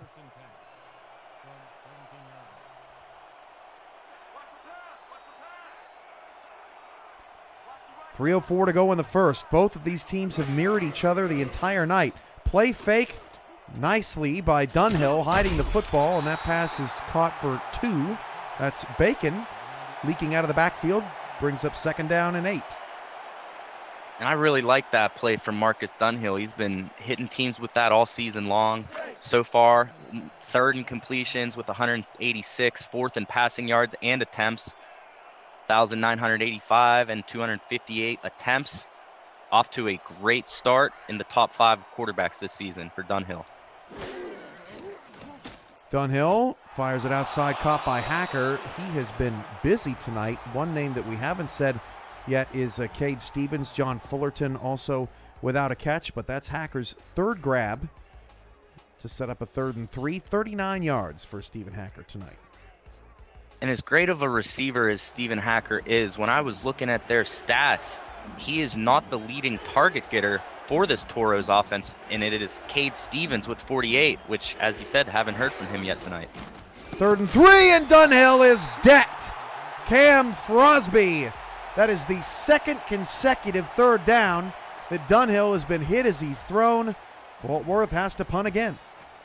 Yeah, the offensive line for the Toros just couldn't contain Frosby. And as we saw a few weeks ago early in the season, Cam Frosby had an exceptional game getting after the quarterback like his life depended on it. I believe he had 3 sacks, and getting pressure to the quarterback on this drive is going to get the ball back for the London Knights. Weary back to receive. He'll call for a fair catch at the 42. I feel like I've been here before. Wasn't that how the last drive started? Sure did. These two teams have struggled to move the football since the long bomb to Vincalia. In fact, London only has 1 first down if you don't consider the 78-yard pass a first down. Depends on how the official league categorizes that. But we've seen back-to-back-to-back 3-and-outs following that one-play 78-yard touchdown pass from Pickler. Pickler goes down the field. That pass is tipped and intercepted. Very heavy traffic. Have to see if there was any interference on that on a second look at it, but it is E.K. Vinson with the interception on the back end of the play to set up Fort Worth in London territory. And that's going to be the 3rd turnover of this first quarter. And we've seen it all here, I feel like, in this first quarter, Cam. We've seen long bombs, we've seen interceptions, fumbles, we've seen a challenge overturned. If this is what's going to be the story of the game, we are in for an interesting remaining 3 quarters. This will be the 9th possession of the first quarter. We've played 9 minutes. 9 possessions, 9 minutes in this game. Dunhill steps back, hit as he threw again. Fumble after the reception is picked up by London, and we may have a challenge on this one. That would be Fort Worth's 2nd challenge already of the game. If it's overturned, they'll get a 3rd. What a wild start, Cam. Just a nice pass, nice catch. Just couldn't hold on to it necessarily. I don't know if he had possession. We may see a challenge flag there for the 2nd time in the first quarter, as we do see it there. Wow, what a great start of football tonight, Cam. This is going to be close, honestly. Yeah. Did Stevens have a chance to move forward, or Baker rather? I don't think so. I think they're going to overturn that. That's close, though. Extremely close. Let's see what he has to say here now. After review, the receiver did have possession. And Gonzalez wins another challenge. So Fort Worth will be given a bonus 3rd challenge. We'll see how many seconds we have to wait for that to happen in this insanity going on in this first quarter. 2nd and 10 at the London 43, off the incompletion. 3 receivers, 2 backs in the backfield. 3-3 look out of London's defense. Oh, J.Z. Bacon put him in a coffin. That's a pickup of 7. Emmanuel Blackman into the dirt, 3rd and 3. A great job from Bacon, just running through the inside to lower your shoulder, meeting the defender, putting him on his back, getting 7 yards. 3rd and 3 is a lot better looking than 3rd and 10. Let's see what they're going to pull out here. 3rd and 3, Stevens, a lot of space to the top of the screen. Dunhill's out of the shotgun. This time he'll actually get the throw off cleanly, and he tried to fit it in to a tight window to Hacker into double coverage. The pass is knocked away and incomplete. I think Fort Worth's outside of field goal range, and they're going to get nothing off this interception. Yeah, unfortunately for them, you want to get points off of the turnovers, but we saw after winning that challenge, London almost had the ball back, but staying strong on the defensive side, forcing a 4th and short, and I think you're right, Cam, just a little bit outside of field goal range. Way to use your head, Anthony, on the deflection. So that means that we have had 18 plays. The last 18 plays in this first quarter have not gone for a first down, as this punt will go inside the 6 and bounce into the end zone. So we have our 10th drive in 10 minutes in this first quarter. London will take over. I've never seen anything like it. Yeah, both teams with a bunch of opportunities in this first quarter. as you mentioned earlier, it feels like we've seen a whole game played, and we haven't even made it to the second quarter yet. First and 10 at the 20. 3 backs in the backfield and a heavy box here from the Toros. They got 8 up at the line, and Robert Merrill breaks off a tackle, breaks a couple. Robert Merrill's out in the open field. Adam Leach trying to catch him down to the Fort Worth 49-yard line, and that is the risk-reward of loading the box. If you're the Toros, if Merrill gets loose, he might be out of here. Yeah, great job from the defense to at least be able to bring him down, but an incredible job from Merrill to shake off 3 defenders and just a lot of room to run. Great play there. Great athleticism from Merrill to keep his balance on those spins. Wow.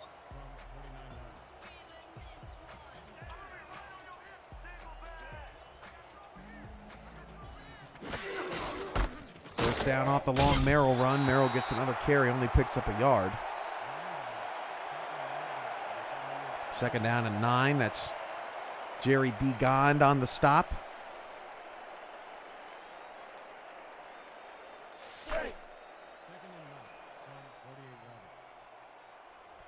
I think Paul and I just need a moment after this first quarter. Oh, we're worn out. Same formation. Merrill going to take a handoff left-hand side, and he's stuffed again by Jerry D. Gond, his second tackle. And that ends, can you believe it, the first quarter. Fort Worth 7, London 7. Both teams have had the ball 5 times.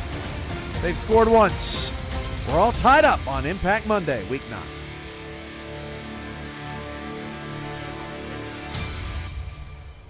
I'll tell you what, Cam, we finally made it to the second quarter.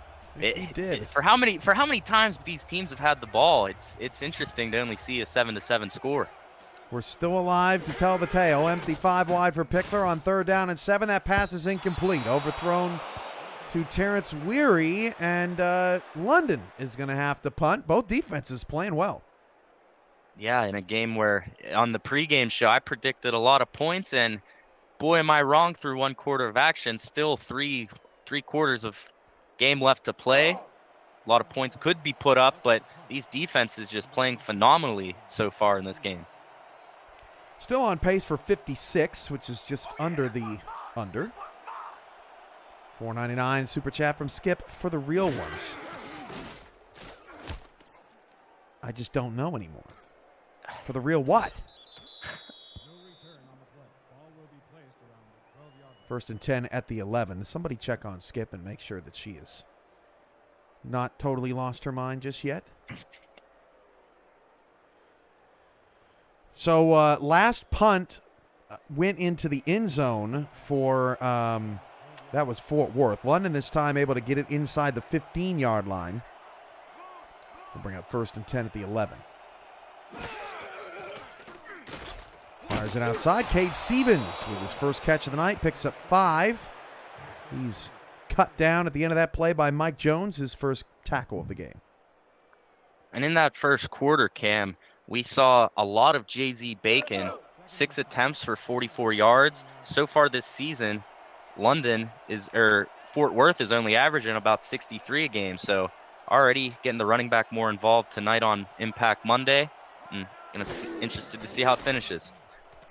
Flip outside. Bacon tackled in the open field. London's been done a pretty good job on outside the numbers tonight. Blackman with his 4th total tackle of the game sets up a 3rd and short for the Toros. So far tonight, Fort Worth is 3 of 7 on 3rd down.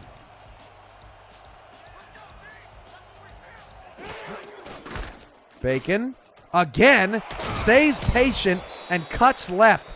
That offensive line on the left side is putting in some serious work. Jay-Z's got a first down. Yeah, the offensive line getting the better of a strong London front, and just incredible patience just to hold your blocks and seal the outside. For Jay-Z Bacon to just show the patience and let the blocks develop to get your team the first down and move the chains is just a great play there. That is the strong side of this line. Left tackle Emilio Panda, left guard Frank Burks putting in the work over there. First and 10 for Dunhill. His pass is hauled in by Hacker. They are working the flats on the Knights. A 7-yard gain for Hacker, who now has 4 catches in the ball game. Yeah, 2 weeks ago, only had 5. Has 4 here in this first half. Stephen Hacker might be in store for another big game.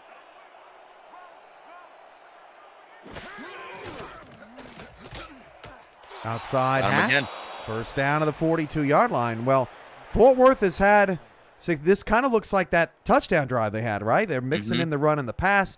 They're not doing anything too crazy down the field, just kind of waiting for plays to develop. And hey, if it's not broke, why fix it? And just slowly chipping away against this London Knights defense, trying to control the time of possession and just slowly work their way down the field. Dunhill to throw on first down and 10. Fires it outside to Garrett, and Garrett's got a first down to the 33-yard line, right in between the hash marks. And the drive continues for Fort Worth. Dunhill looks excellent here in the second quarter. Yeah, that's a great pass over the middle. And I'll tell you what, R96 was in a little bit of a tricky spot there with about 5 or 6 big football players running at you, trying to get out of the action there, but a great catch there. And moving the chains once again, trying to get into the red zone. London has had the ball tonight 2 minutes and 27 seconds as Dunhill is sacked for a 2-yard loss. Meanwhile, Fort Worth's had the ball for over 11 minutes in this game. Selwyn Lane with the sack. That is one thing that London has been able to do, their defensive line putting pressure on Dunhill early and often. And you have to have that pressure on the quarterback to be able to force him into making maybe a risky throw here and there. Play fake from Dunhill, a lot of time there, and Stephen Hacker able to turn the corner to the London 22-yard line. Marcus Dunhill now is 14 of 22 for over 120 yards. Stephen Hacker, 6th reception, or 5th reception, just off to a great start. You just keep moving the chains with him. He is absolutely dominating this Knights defense on the out routes, and I'm sure Fort Worth's going to be giving him that route all game long. Dunhill again, play fake, but this time he goes down. Selwyn Lane with the sack, a 9-yard loss. 3rd sack of the first half for the Knights. Lane second. Selwyn Lane, just that strong side of the offensive line, you just can't contain him there, which with Lane getting to the quarterback, his second on the night, it's going to be 5.5 for him on the season. And we have second and pretty long here for the Toros.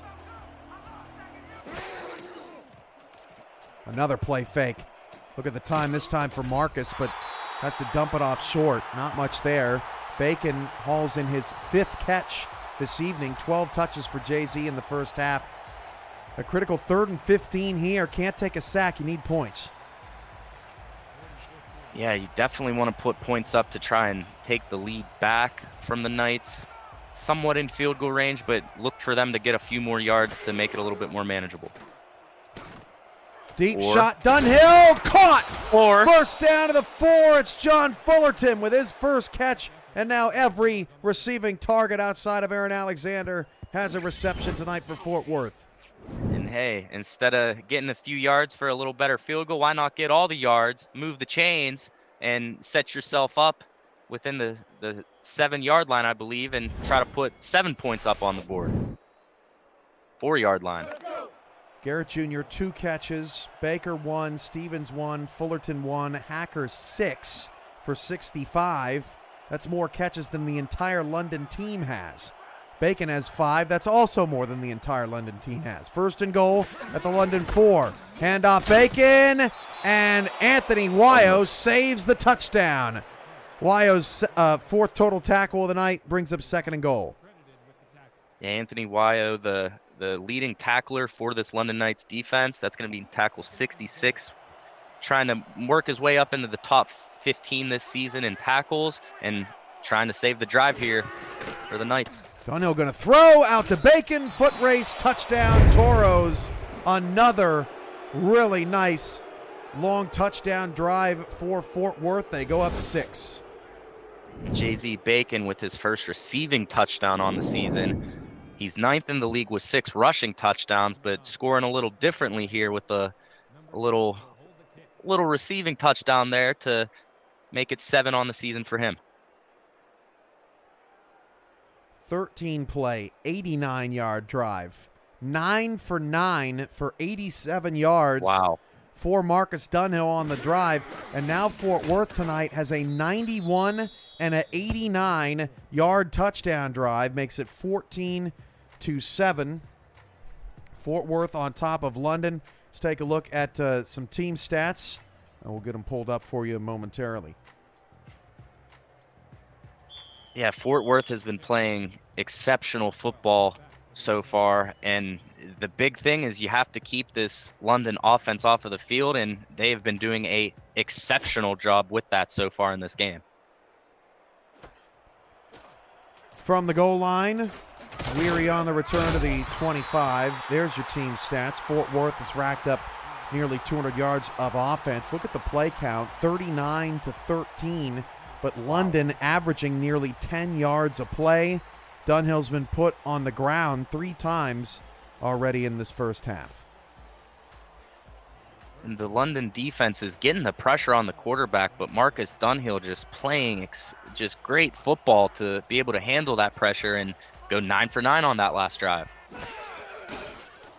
Pickler to throw. Outside, tipped up in the air and incomplete. Remington James out of the slot makes the play on Fox Highwind, his first target of the evening. London hadn't been on the field much. And I know Vin Calia had that long touchdown earlier, but Fox Highwind averaging 19.3 yards a catch this season, which is 4th in the league. And Highwind is a deep threat, and if I'm London, I might want to get him and try and take a deep shot to him, try and tie this game up. 4 receivers, 3 bunched to Pickler's left, short side. 6 in the box for Fort Worth. Pickler fires down the field, incomplete. Nothing short middle's been working for either team tonight. Vinson now has a solo tackle, an assisted tackle, a pass defended, and an interception in the first half. Yeah, and Vinson, even last week, had a pretty solid game. I believe had 8 tackles, 1 pass deflected in that win against Baltimore, helping his team get it done 2 weeks ago, and off to a good start here tonight, trying to help his team get it done and give London their first loss in their last 16 games at home. 3rd and 10. London is 0 for 2 on 3rd down tonight. Quads look. Pickler's pass intercepted, trying to run slants over the middle. It's intercepted and taken away by Delaney Nash, the 3rd different Toro with an interception tonight. Fort Worth has taken full control in the 2nd. Yeah, and Fort Worth's defense over the middle of the field so far has been flawless, getting their 3rd interception off of Pickler, getting the ball back. We haven't seen the London offense for any more than 3 minutes so far through a quarter and a half of play, and the Toros just keeping the London offense off of the field just like they need to do. Pickler now 4 for 10 with 93 yards, 1 touchdown, 3 interceptions. Now Jay-Z Bacon with a large hole to run through, an 8-yard pickup to the London 29. And already through a quarter and a half of play, this Fort Worth Toros offense surpassing their rushing average on the season so far, going over close to 60 yards here. 57 yards on 8 carries for Bacon. Quick pass to the sideline to Cade Stevens for a first down to the 24-yard line. And the game plan for Fort Worth is really starting to materialize here, Paul. Just take the dink and dunk, take your shots to Robert Garrett Jr. when we have the opportunity, and get Bacon moving. Yeah, and so far in this game, they have executed their game plan to near perfection, having over 40 plays in the first half, and just driving down the field for now a 3rd time. Handoff, Bacon inside the 20, 15, 10, and JZ's in the end zone for the touchdown. Sizzle? I don't know. It's the best I can do. 20-7. Wow, wow, Cam. Just a great run. The blocking you could drive a bus through that hole there by that offensive line, and Bacon able to get into the end zone for his second touchdown on the night, first rushing. And we're looking at a 20-7 lead here, trying to make it a 14-point game for the Toros. Well, that drive looked a little different for Fort Worth. We're back to the way of the first quarter. A 1-minute, 2-second drive, 3-play, 37-yard on the drive. And that time it was the ground game with JZ Bacon making things happen. Bacon now up to 89 yards on 10 carries. Also has a receiving touchdown tonight. And we've been I think Fort Worth has been as well, kind of waiting for JZ Bacon to have his breakout performance of the season. And so far, that's what they've gotten. Yeah, off to an incredible start, scoring twice. JZ Bacon has essentially been the 14-point difference in this game, including, sure, there's the interceptions, but Bacon's just playing great tonight. Past the 20 to the 23-yard line. That's where Weary and the Knights offense will set up. Miss any SFL action, it's hard to keep up with every play around the league. Check out highlights of SFL games on the SFL YouTube channel and on Highlight Nation, provided by Victor's Valiant, YouTube's premier sports highlight maker. Subscribe to Highlight Nation and Victor's Valiant on YouTube for all your sports highlight needs, and hope to see him at the convention in 2023. 4 wide. Pickler fires it outside. That pass is caught. First down to the 45-yard line. Talon Steele with the catch. And Paul, expects for details tomorrow from the league on 2023 in Cincinnati. Whoa, how about that, Cam? How about that? Hey, I tell you what, I can't wait to be there. Be at my second convention, catch up with everyone, meet some new people. It's a little closer to me here this year, so super excited to drive instead of fly, and can't wait to meet the SFL community in July. First and 10 of the London 45-yard line. Pickler drops back to pass, fires it outside to Merrill. Merrill past midfield, and Merrill did get one toe out of bounds at the Fort Worth 47, a 9-yard pickup. Yeah, just couldn't keep his feet in bounds there, but you got to get Robert Merrill going, one of the best running backs this league has to offer. Haven't seen this Knights offense as much as we were expecting, but hey, they put points up in the snap of a finger. So got 3 minutes left before halftime. You got to get a score here to try and make this game closer. Pickler, clean pocket, dumps it off to Merrill. Merrill past the 40. Merrill makes a spin. Merrill 2, and then Merrill is blasted at the 31-yard line. What a hit at the end of the play, but Merrill, most importantly, gets London into scoring position. Yeah, making 2 defenders miss, spinning into an absolute hit. Just, I'm sure head might be ringing there a little after that one, but you're down 14 with 3 minutes left before halftime. You got to put the team on your back if you're Robert Merrill, and if you're Johnny Pickler, just got to make a few smarter passes to help your team back in this. Ben Stone with that last hit as Merrill gets another catch past the 15, 10. Look at all the blocking down the field. First and goal at the 8-yard line. That was a thing of beauty from London's offensive front. And Robert Merrill gets up after that hit and is absolutely fired up, working his way into the red zone, trying to make this a one-possession game. And let's see how London Knights are going to respond to this 14-point deficit that they have found themselves to be in. Rob Noel deep down the field with the block. 49 yards through the air, 33 on the ground for Merrill. They'll hand it off to Robert this time. He'll lose 2 yards back at the 10. Regier on the stop. Going back to this drive even, as we've seen a couple catches now from Robert Merrill, he's second in the league in receptions and making an impact. 2-minute break. 21-7. Fort Worth leads London. The Knights are looking to strike. came back and hit 7. Devon Simeon, Ron Haynes, Paul Sarp, Cameron Irvine with you. Impact Monday. 2nd and goal at the 10 for Johnny Pickler and company. High formation.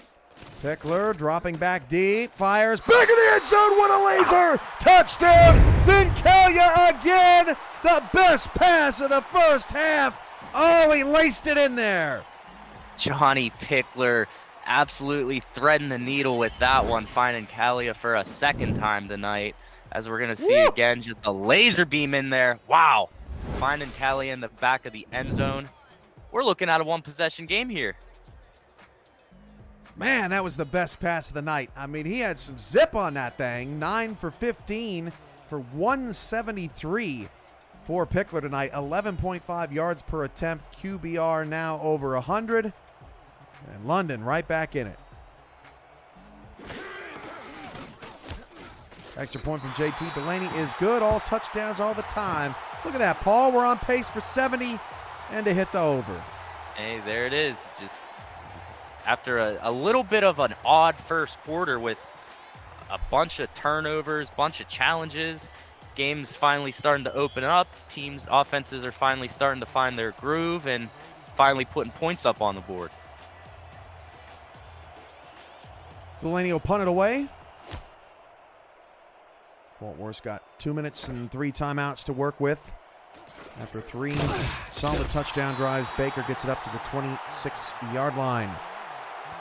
Coming up at the half, Tyler Falk, a.k.a. Hodgepodge of Hot Takes, and Chris Curtis, a.k.a. Smorgasbord of Glow, will cover the halftime, the pretty intense first half. Tyler's last 2 in and last 2 out, or first 2 out of the playoffs, rather, and Fort Worth's success so far. What has been their key? All that and more on the APM Music Halftime Report. Dunhill's pass is intercepted. Wyo past the 45, 40, 30, 20. Wyo down the sideline to the 13-yard line. And maybe we should change that bullet to London's success in the first half. Into the red zone just like that. And hey, it's that snap of a finger playmaking ability of this London Knights team all around. Anthony Wyo picking him off again for a second time and getting some yards, getting into the red zone. And hey, we were looking at a one-possession game. Wyo just put his team in an opportunity to tie this game up before halftime.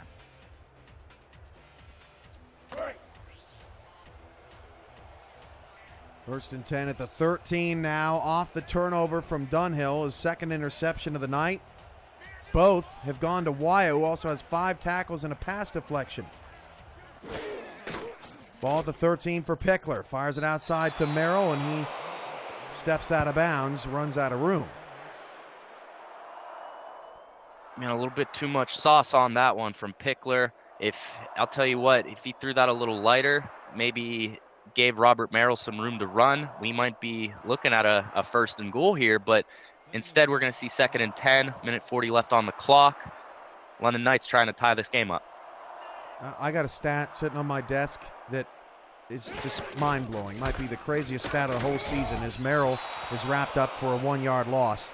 That last Fort Worth drive was our 10th drive of the night under a minute. 3rd and 11. That's just unbelievable.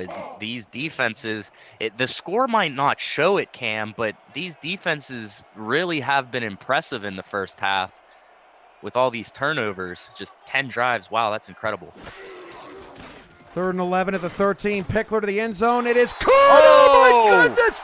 Vincalia is on another planet tonight. Wow. Just what a throw from Pickler there, Cam. I need another look at this one.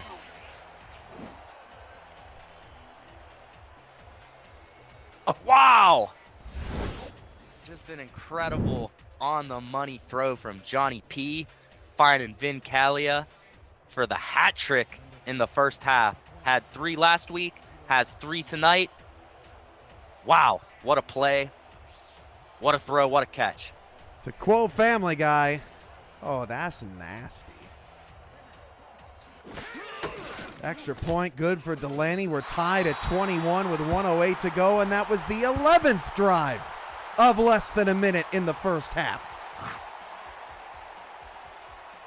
Yeah, London, from what we've seen so far, London's offense is a little more high risk, high reward, and they've just been getting a little bit deeper throws, deeper plays, and Fort Worth's offense has been a little slower, methodical down the field. Just great showing from both offenses and both defenses here in the first half on Impact Monday. Baker on a return to the 28, and if Fort Worth keeps the ball for this whole for the rest of the half, it'll be a 1:02 drive, and it won't fall into the stat category, but basically pretty close. Look at Vincalia's stat line: 4 for 108 and 3 touchdowns in the first half. And we saw Vincalia in the chat ask what he missed. He missed an absolute throw from Johnny Pickler to himself there. Dunhill now with a minute to go, throws in double coverage, and Wyo's got interception number 3, and he's going back the other way with 1 to beat, pushed out of bounds at the 13-yard line. And I'll tell you what, Cam, are we in for number 14 drive of the first half under a minute? Because that was number 12. If London scores, gives Fort Worth the ball, that might be number 14 of this first half. Wow, what a play.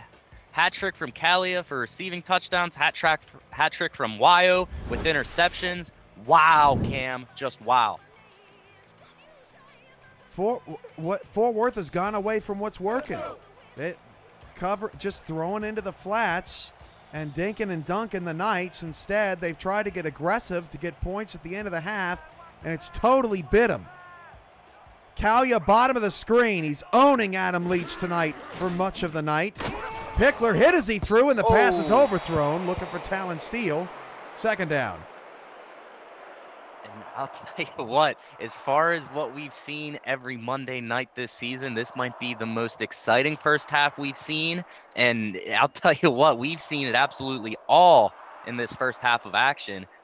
Who knows what we're going to see here in the second half. 49 seconds left. Pickler flips it out to Merrill. Merrill's got a lot of space inside the 5. Down to the 4. Clock stops again. 3rd and 1.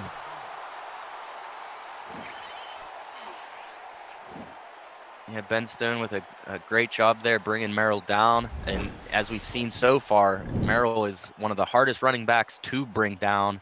And trying to get a stop here with 44 seconds left in the half to maybe limit it to a 3-point game instead of a 7-point game when you were just up 14. Let's see how this is going to pan out. 3rd and 1 from the 4. Pickler, end zone, touchdown, Kalia! Number 4! He's 3 away from tying a record thought never to be broken, held by Ayanojo Abaratsabo, who I said 5 times fast earlier tonight. It all comes full circle. And it absolutely is coming full circle there. Vin Kalia with his 4th in the first half. And I'll tell you what, the SFL Fantasy is taking a break, but I'll tell you, if any Vin Kalia owner would be extremely happy with this first half performance. On pace for 8 for the game. That's just incredible.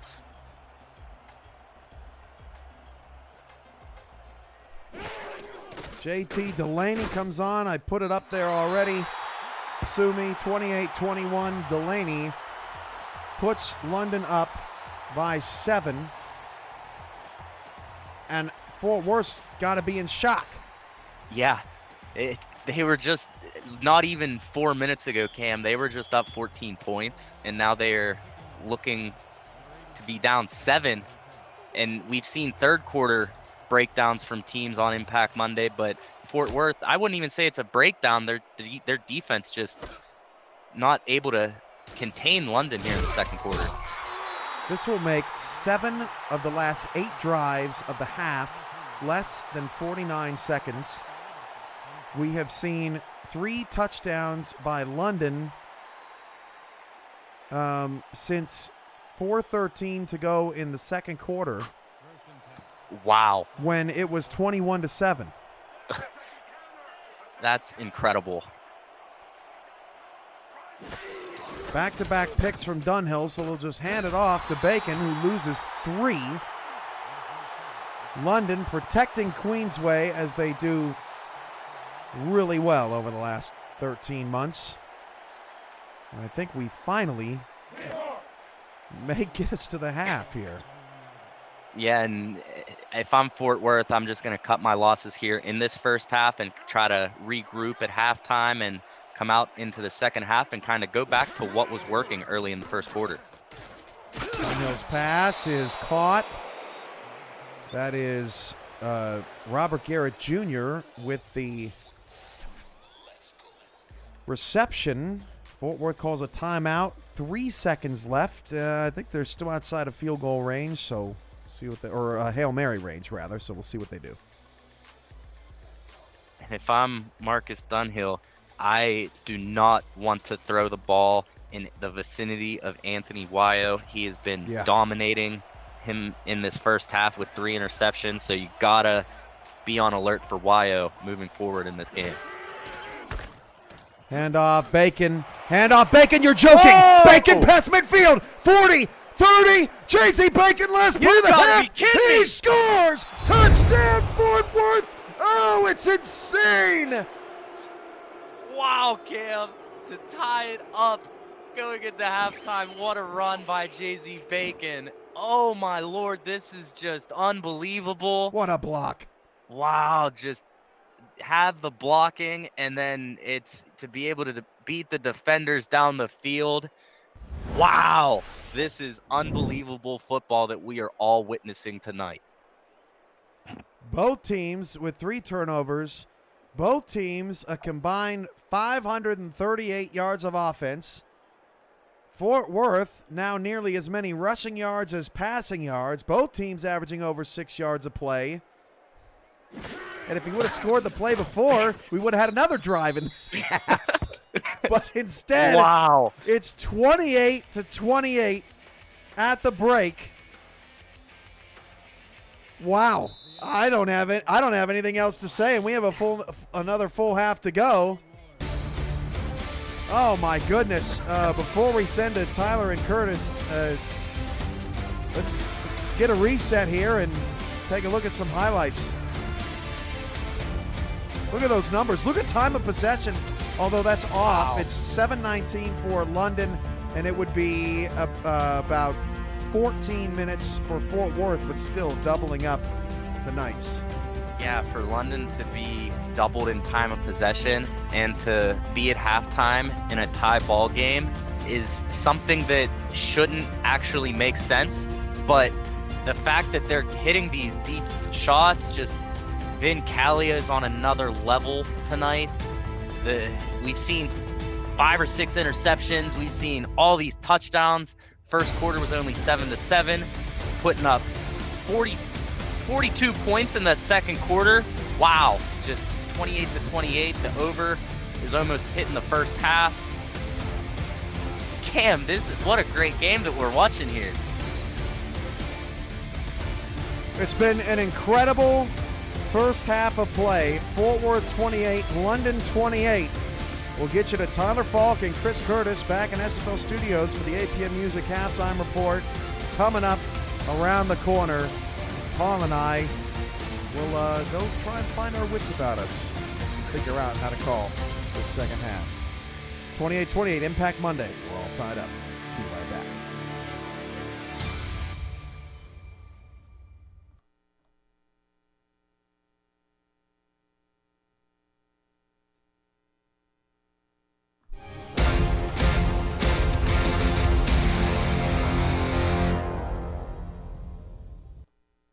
$56 combined points in the first half between Fort Worth and London, and Flatcap over there has to fan himself off after a massive collection of debauchery from both teams' defenses, and although except for Anthony Wayo on London, 3 interceptions for him, 4 interceptions in the first half from Vincalia, 2 touchdowns on the ground for Jay-Z Bacon. It has been a show on offense for both these squads, Tyler.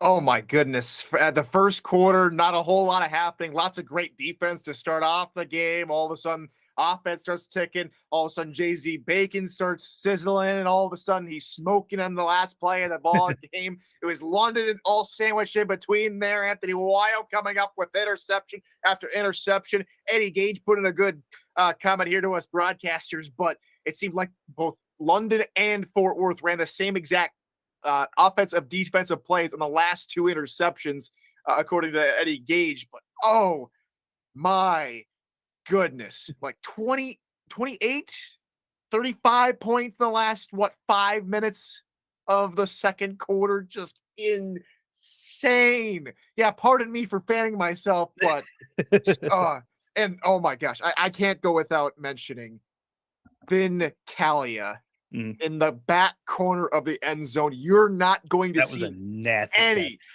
any better footwork in the SFL than that. You're not going to find better footwork in any football league anywhere. That's a touchdown in all 50 states, Canada, Mexico, 37 countries, whatever the case is. Fantastic work. 4 minutes and 13 seconds was all it took to get 28 total points on the board, 21 of them belonging to London. All 3 of those touchdowns were to Vincalia. All 3 of those interceptions leading to those touchdowns happened to belong to Anthony Wayo. And Marcus Dunhill is having nightmares about that last bit. But Jay-Z Bacon, well, saved his bacon, so to speak. Give me his first half and then a show. Jay-Z Bacon, I mean, he got the block. He has gotten the blocking. Him and Robert Merrill as well. Robert Merrill more on swing passes, but Bacon's doing it more on the ground. Just finding ways to cut through the defense. And all of a sudden, when he's got no one in front of him, he just hits another level. He hits another gear. Insert superbly here, but just these, like, everything is clicking for Bacon on the ground and Robert Merrill on the sideline in later on in that second quarter, finding ways to scoot past defenders and making people look silly. Yep. Yeah, absolutely. Let's move our focus away from Queensway for a moment. I want to talk about the playoff picture as we are in week 9. We are getting to the point where playoff positioning really starts to matter. And we're looking at things the way they are. And I'm going to put you on the spot like I like to do as we see the updated playoff standings there coming into tonight. We'll start with your last 2 teams are in to the playoff picture. Oh, all right. Let's start with a very contested North Division with London and Canton at the moment. If London do lose, it is the Canton Classics who take hold of that division. Just insane. At 3 and 4, it's a head-to-head tiebreak with Canton and London. That really could go either way, I should say. And London, I'm going to go with London to pull it out over Canton. Yes, They do have the head-to-head tiebreak early, but that's if I were to go number 11 seed, number 12 seed, that's London. The second one is even more tight. Because right now San Diego's outside looking in, but I don't think they should move. I don't think they should worry too much about being in or out, though they do have Las Vegas and Arizona both sitting at 6 or 7-1 records, which is phenomenal for both clubs this season. But I don't think San Diego should have a problem. The other team, I think, though, that has to do a little bit of work, which we see currently in the wild card slot, is Indianapolis. I think because of that incredible Central Division, we are going to see something like we've seen with the South Division a couple seasons back. And though Sioux Falls came up with a fantastic win over Florida, I think they are one of the last 2 teams eliminated from playoff contention due to how tight that Central Division is going to be. And if things continue the way they are, which it won't, because a couple of division teams play at the end of the season, but if all things continue as they were, especially this last weekend with all Central Division teams winning, Sioux Falls currently has the short end of the stick. And the final team, I think, that's going to be, in a little bit of trouble coming into the final weeks of the regular season, finally maybe jumping out at the last second, it's Carolina. And I like Carolina. I like Carolina. I like how they play to begin the season. But I think it's something about their luck. It's something about how everything just falls apart for Carolina in some way, shape, or form. I hope that's not the case, but it's an incredibly tight playoff picture, and so many things could happen. And you look, we had 6 teams, or check that, 7 teams that are sitting with 6 wins right now. Mm-hmm. If I were to pick any of those 6-win teams to all of a sudden completely fall off the face of the earth, I would have to drink my 2-10 Kool-Aid again, because it just won't happen. It just won't happen. So it's a tight wild card race, and we'll be watching the North Division all throughout the rest of the season. Added fuel to the fire for Carolina on that list. They just lost a game against Vegas. They have Arizona and Baltimore still on their schedule as well. But however, a win against one of those teams would absolutely vault their SOV through the roof. So that very well could be something they could use to hang their hat on if needed later down the road. But a lot of good stuff. We'll check in probably next week again to see if any of those have changed and see what the playoff standings look like at that point. And let's go. I'm going to kind of change the last bullet point a little bit because of what we just saw. Before this game, Fort Worth had won 3 straight games, and they're in a dogfight in London right now. Give me your key to their success coming into Queensway for the last 3 games, including their win against Baltimore, at Baltimore, actually. And then what has London been able to do to thwart that in the first half? It's the shutdown defense, and it was reminiscent of their first season in the league, where they just surprised everybody with being able to contain some of the best offenses in the league. And they showed it again last week versus Baltimore, forcing many turnovers, 4 interceptions in total over Jack Wigmore. We saw Wigmore come out here in the following week and dismantle Denver, but regardless, it's been the defense. And with Dunhill being more or less pretty consistent in the passing game, he didn't have a whole lot of interceptions. He had 15 in total, which actually is more back end of the league, if I have to be more blunt about his current season stats. But it was finding ways to win in a general sense, right? JZ Bacon to this point, he's had a brilliant game, but he's back 8 in terms of carries, yards, and average coming into this game. He is top 10 in terms of rushing touchdowns coming into this week. Mm-hmm. And they've relied on him, especially in short yardage situations. And tonight they've been able to call on him time and time again. He's got a couple touchdowns. For London to play both of their high-flying offense and to have Anthony Weil ball out in key moments to get them back in this football game has been crucial. We're in a race to the finish line, and we've had a couple of good games the last couple of weeks, partner, but I think Fort Worth and London are just going to have, round 14, round 15 at this point between these two clubs. How many more 1 minute and under drives are we going to get from these two teams? If you like fast, fun football, tonight is your game. Yeah, absolutely. We've seen double-digit drives under a minute apiece in this first half, really from both teams. It's been absolutely phenomenal. 4:13 left in the first half. The game was 21-7 in favor of Fort Worth. Somehow, some way, by some stroke of luck, we ended up with a 28-28 scoreline at the end of the second quarter, which is wild. And hopefully it is a premonition of things to come as we are hopefully in for a wild finish at Queensway. But we are going to get back to Cameron Irvine and Paul Sarp after this quick intermission. This is Impact Monday, the Paul and Cam Monday Night Spectacular on SFL YouTube, presented by APM Music. Stay right there. Enjoy the second half, everybody.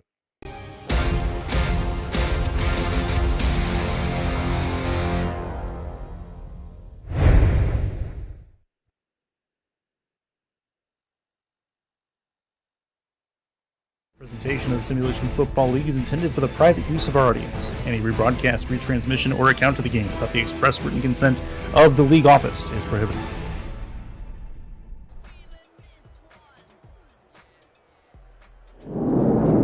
Thank you, Curtis. Thank you, Tyler. And we're back here at Queensway for the start of the second half between the London Knights and the Fort Worth Toros.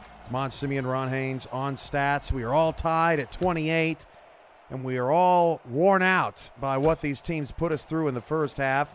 Some good, some bad. It's not the prettiest of football necessarily, Paul, but it's certainly been exciting. Hey, it's definitely been an entertaining game to say the least. And I'll tell you what, after that first half, I am strapped into my seat and expecting anything to happen in this second half of football. Anthony Weil with 3 interceptions in the first half. He had 1 coming into the game. Vin Calia with 4 receiving touchdowns on 5 receptions. Jay-Z Bacon with 3 total touchdowns for Fort Worth as Pickler's pass is caught for a pickup of a first down. And that is hauled in by, actually, Calia was tired off the kick, perhaps, and Addison with the catch. And Vin Calia in this first half to have 5 receptions, 8 targets, over 100 yards, and 4 touchdowns. What's his stat line going to look like at the end of the game, Cam? There he is at the bottom of the screen. They're going to hand off opposite way. Merrill cuts it back inside and picks up 2. And, you know, Paul, we see second half adjustments, the life and death of some teams around the league. And what the heck do you adjust in this game? We saw it all in the first half. What possibly could we see that we didn't see in that first half? I truly don't know, but I would expect these defenses to kind of lock down and kind of lock into a mentality to get these offenses off of the field. Merrill is shoved out of bounds. Really nice job by J.L. Browning to essentially just get a shove on him to force a third down, 3rd and 3 coming up. And from what we've seen so far in Season 20 on Monday night, Cam, the third quarter has been a crucial quarter in almost every game that we've seen so far. So to determine who's going to win this game, you got to come out strong after halftime and have a strong third quarter. 3rd and 3 at the 41, out of the shotgun. Pickler looking for someone to get open. Nobody was, so instead he dumps it off to Merrill, breaks a tackle, past midfield, gets a block, fumble, and it is still on the ground. Fort Worth recovers at the 47-yard line. Oh, man. Wow. This is just unbelievable to witness here live. Robert Merrill breaking the tackle to get the first down, and then on the spin move just fumbles it, and a battle for the ball. You got to see a white jerseys around the football, and Fort Worth is going to get the ball back early in the second half. Vincent missed the tackle. Browning forced the fumble, and then Ben Stone recovered the fumble for the Toros. 7th turnover of the game. 1st and 10 at the Fort Worth 47-yard line. Now for Dunhill. Pass outside, caught by Stevens, turns the corner, gets 9 to the London 44-yard line.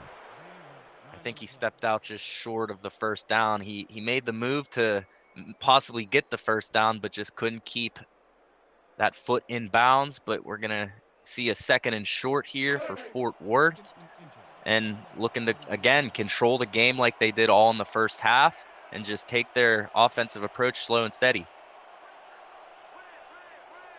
2 receivers, 1 back. That's Bacon, sidecar left. He gets the handoff, runs left. We've seen a lot of success on this tonight. Past the 25-20. Breaks a tackle. Jay-Z inside the 11-yard line, down to the 10. First down just outside the 10-yard line for Bacon, who's nearing 200 rushing yards. Jay-Z Bacon having a career game here. And you got to give credit to that strong side of the offensive line. Emilio Panda and Frank Burks have been on fire tonight, sealing the corner for Jay-Z Bacon, helping him approach 200 yards. What a run. You're in London red zone here, trying to take the lead back after an exciting second quarter. 199 on 13 carries. Hand off to Bacon, over 200, lost the ball! It's fumbled and London recovers! Oh my goodness! Wow. Jack Russell recovers the fumble. Now both teams are, well, Russell forced the fumble rather, and then it was recovered by, I just couldn't see the number. Wow. This is just incredible. We've seen numerous fumbles, numerous interceptions, numerous touchdowns. This is just unbelievable. What a game. Handoff, Merrill just smashed by E.K. Vinson. Gain of about 1.5 yards. Second down. E.K. Vinson laying down the hammer there on that hit on Robert Merrill. Just these defenses, these offenses, just both of these teams all around just putting on an absolute show for the SFL community tonight. Shout out to Ron Haynes. Telemax Scarborough with the fumble recovery. That pass is caught, and Callie is immediately hit by Vinson. 6 catches for 114 yards. Will set up a 3rd down and 3. Yeah, Kalia with not a whole lot of room to run there. I'm sure at halftime this Toros defense and coaching just said, stop Kalia no matter what. And we got 3rd and short here, deep in London territory, trying to get a 1st down. 3rd and 3 at the 14. Pickler's pass, caught by Merrill, run into the sticks, won't get there. Razier shuts him down. I can't believe Pickler didn't go inside. Looked like he had a bunch of open routes. London will do nothing with the fumble, as did Fort Worth. They'll punt the football away. And don't look now. This is the 3rd drive in 4 minutes of the 3rd quarter. After what seemed, I believe it was 13 or 14 in the first half, just 3 right off the bat. 19. To start us off. 19. Wow. Just, we're at 22 here in this game. Drives under a minute. And who knows, we might see number 20 here on this drive, Cam. Liking the game so far? Smash that like button and subscribe to the channel if you haven't already. The SFL produces over 400 events a year. Some like this one. There's no one else that gives you more football. Don't miss a minute of SFL or SFLM action and help the channel grow through your support. Thank you for helping the SFL reach 10 years of operation through your viewership. First down for Dunhill. And Dunhill will get back to the short game with Stephen Hacker. That's his 7th catch. Picks up 3 to set up a 2nd and 7. And that's what we saw in the first quarter from this Toros offense, just the little out routes to the outside, the short game, just kind of eating away, chipping away this London Knights defense. And with the occasional Jay-Z Bacon big play, let's see how they handle this drive. Dunhill outside, caught by Robert Garrett Jr. Going to drag defenders down to the London 42. That's Russell and Jones combining for the stop. 3rd and 1 coming up. Fort Worth on the night is 6 of 10 on 3rd down. And they've been doing a great job on 3rd down all night tonight. And to be 60% in the game on 3rd downs is exactly what you're looking for. And we're going to see if they can convert their 7th 3rd and short, or 7th 3rd down. 377 yards of offense for this Toro team in this game. Toss out to Bacon, got the 1st down, past the 40 to the 35-yard line. Over the sticks for the Toros.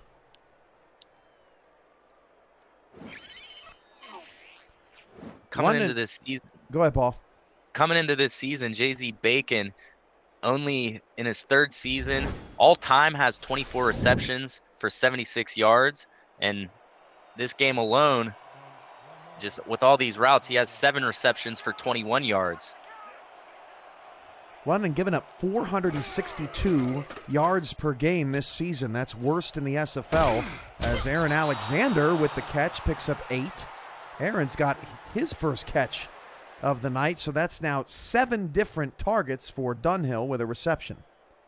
Yeah, Dunhill getting everyone involved, and Aaron Alexander, the general manager for the Toros, making his first appearance on Impact Monday with a nice 8-yard little reception there. Got second and short for the Toros.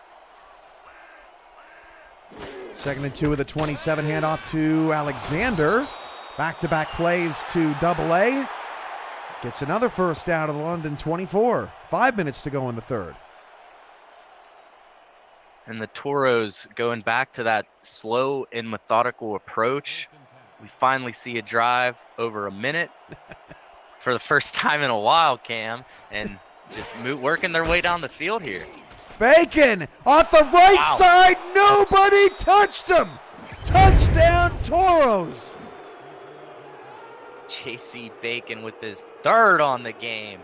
Just an absolute career game here from J.Z. Bacon. That's going to be his 8th rushing touchdown on the season.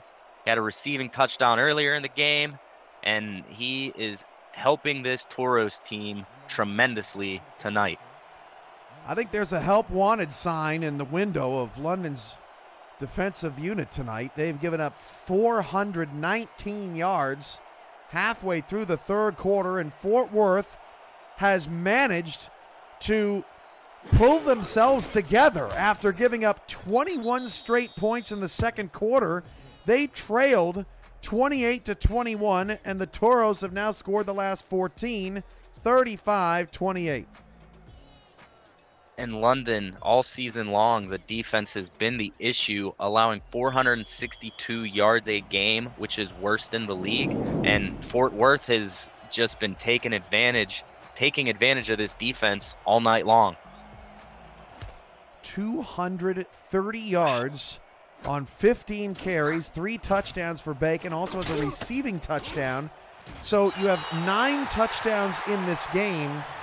8 of them have been scored by 2 players.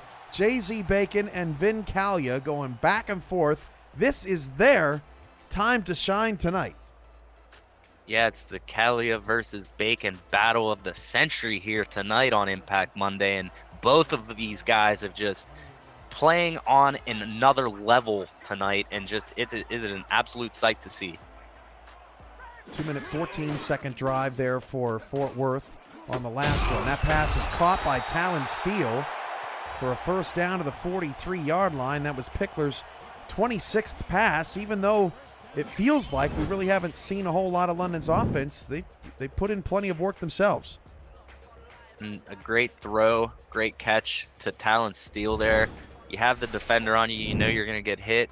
Just you get 2 hands on the football and come down with it, and that's what he did. Helped move the chains.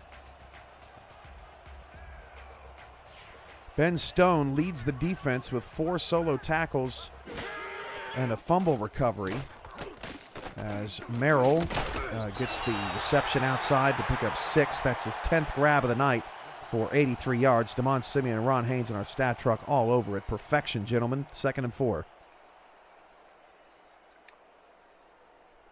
This Fort Worth Toros defense is trying to hold on to this lead. They had a 14-point lead in the first half, but after a few interceptions from Anthony Wayo, helped London Knights get back into this game. 2nd and 4. Merrill takes the handoff. He gets the first down, but is smashed by Aiden Davis. A couple surprising stat lines tonight in this odd game. 33 rushing yards before that play for Merrill on 8 carries. Has been kind of quiet on the ground. Fort Worth's done a good job on him. And then Fox Highwind, 1 target, no yards tonight for London. He just had a game a couple weeks ago where he scored 3 touchdowns and led the Twitter post. 1st and 10 at the 46. Pickler down right on cue. Look at that. Cue. Fox Highwind with a catch for 15 yards for a first down. How does he do it? And Fox Highwind, first reception on the night, right on cue. And what a time to come alive in the second half. You're averaging over 19 yards a catch on the season. You get 15 there. When you're a deep threat like Fox Highwind, the defenses always have to be on alert for him. Pickler empty 5 wide. 1st and 10 at the Fort Worth 31-yard line. Under 3 to play in the third quarter. Deep shot, Kalia. That's number 5! Wow. Touchdown, London! Vin Kalia. Enough said. 5th touchdown on the night. You've put 35 points up yourself, minus the 5 extra points. Vin Kalia, you are unbelievable right now. Adam Leach needs a beach and a drink somewhere. He is having a rough night, and we're an extra point away from tying this ball game.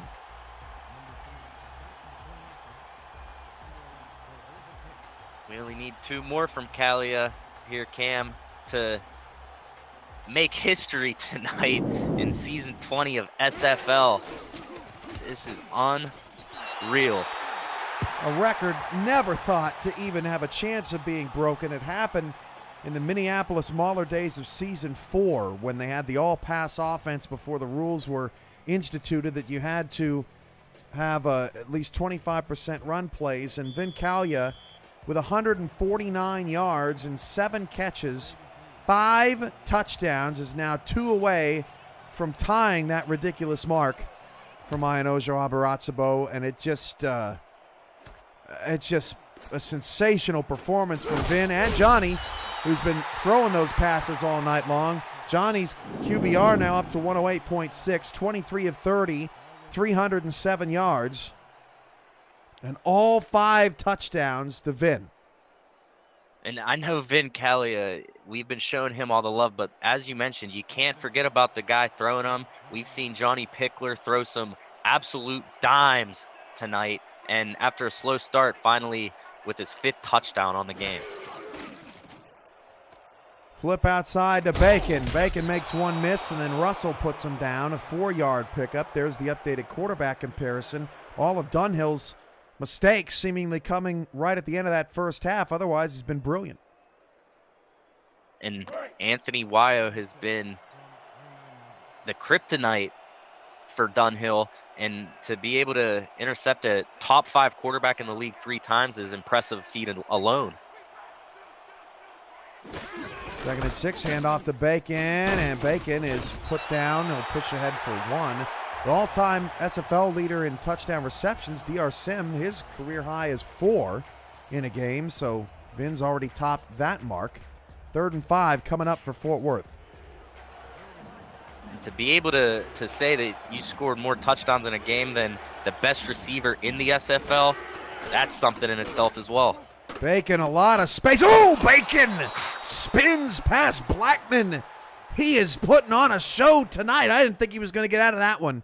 Yeah, it looked like he was going to be short of that first, but Jay-Z Bacon refusing to let his team punt the ball. Nice little catch out there, nice spin move, and help move your team move the chains and continue this drive.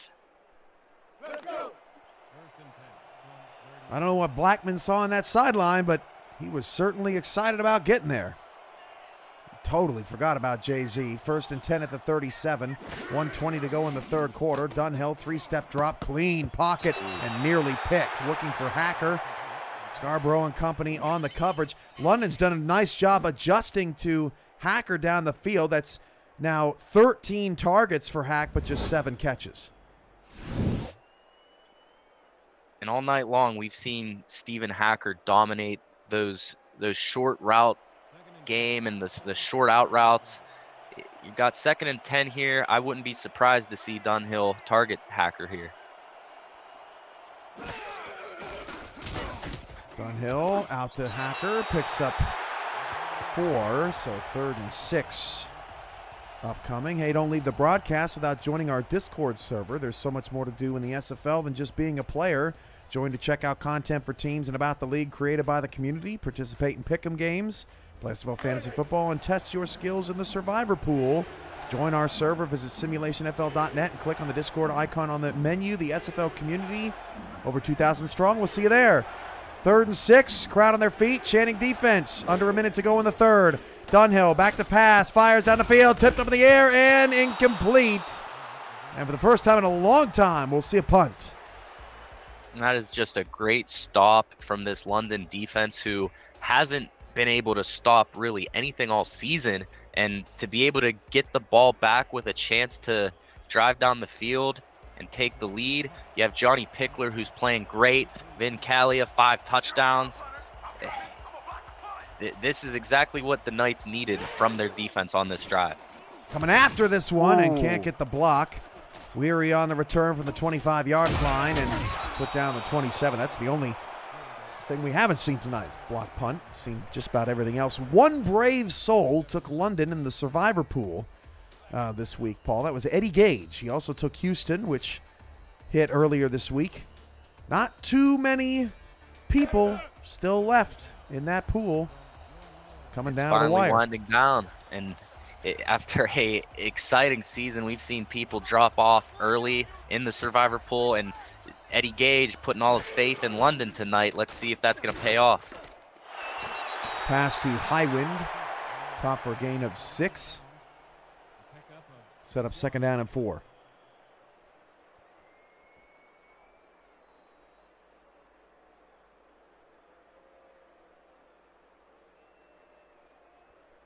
And all game long, Robert Merrill, 11 receptions, 88 yards. It's 2nd and 4 here.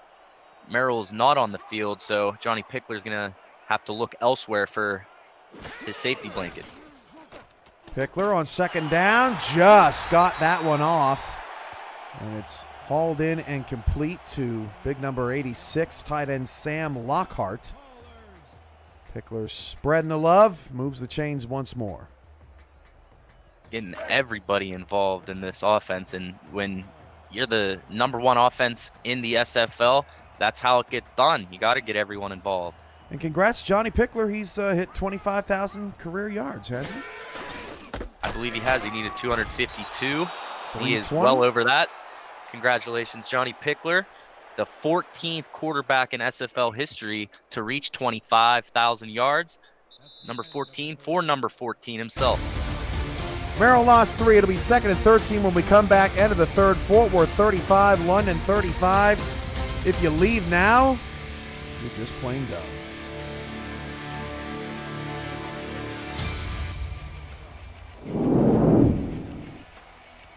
Devon Simeon, Ron Haynes, Paul Sarp, Cameron Irvine, Tyler Falk, Chris Curtis, all with you here tonight, your Impact Monday crew. As Pickler on 2nd and long goes deep to Calia. He caught it in the midair. Can I have your autograph to the Fort Worth 41-yard line? Vin Calia just making another big-time play. He had 5 Toros defenders around him, but not afraid to go up and get the ball and come down with it. What a catch. 172 on 8 grabs for 5 touchdowns for Vin. First down to the Fort Worth 41-yard line.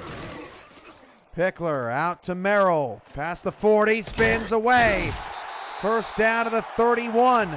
Merrill's 21st touch of the night. He's still fresh. London's got another first down. It's going to be the 21st touch for Robert Merrill. Over the century mark in all-purpose yards. Only has 98 receiving yards, 9 rushing attempts for 30 yards. But when Johnny Pickler is playing the way that he is, you don't necessarily need to get the running game going when you have such a high-flying offense. 3 receivers for Pickler. Pickler hit as he threw. And when I say hit, it's with a capital H. Luther Gond with the stop. Luther Gond had a pretty big game against Baltimore as well. 4 tackles. He had a sack, 3 tackles for loss. And getting that pressure on Johnny Pickler almost proved to be detrimental to Johnny Pickler. But thankfully for him, the ball was able to hit the ground, and London lives to see 2nd down. 2nd and 10, empty 5 wide, 3-2 look for Fort Worth's defense. Pickler going deep to Vin Calia, almost got number 6. First and goal at the 3. Leach gets worked again. And Vin Calia, we've said his name so much tonight, just having an absolutely outstanding performance. Almost had number 6 there, and for how well he's played tonight and how well him and Johnny Pickler have been able to connect tonight, we might be able to see number 6 here as we have first and goal on Fort Worth 3. 9:36 to go in the game. Hand off to Merrill. Merrill spins away and gets his first touchdown of the night, snatching one away from Talia. 41-35, London back on top. Robert Merrill on his 10th rushing attempt of the day finally finds the end zone with his first one for the day. Nice spin move, breaking a couple tackles, and crossing the goal line there, putting 6 points up on the board for the Knights.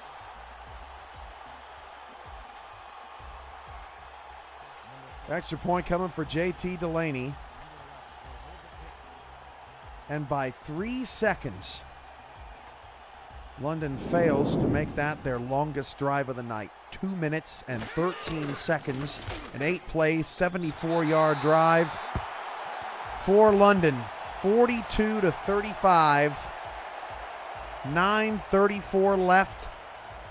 It was a 14-point lead for Fort Worth, 21-7. London scored 21 in a row. Then Fort Worth scored 14 in a row. Now London has scored 14 in a row. Just an absolute battle back and forth all night so far, and we still have 9 minutes left of great football. Baker on the return. London has not lost at home since January of last year in the regular season. Of course, they've been topped at home in the postseason, still trying to get to the SFL championship game for the first time, but last team to beat them was the Lone Star Glory. Fort Worth made history a couple weeks ago, getting their first win in Baltimore, their first game they've ever played in Baltimore. And Fort Worth has never won here either, 0-1, as that pass caught by Stephen Hacker, who shoves over a player on the bench. Fort Worth only visit to London came in season 18. That was the last meeting. They lost that game 38-27. This is already the highest scoring game of the series. London won the convention game in Fort Worth back in August of 21, 23-20. Looking back at the history between these teams, an average of 28.3 to 28 between in the 3 matchups, and now we see 42-35. Out to Hacker. That's caught for a first down. That penalty will be declined. And Fort Worth will keep things moving. Stephen Hacker with his 10th reception on the night. Neutral zone infraction, number 69, defense, the penalty.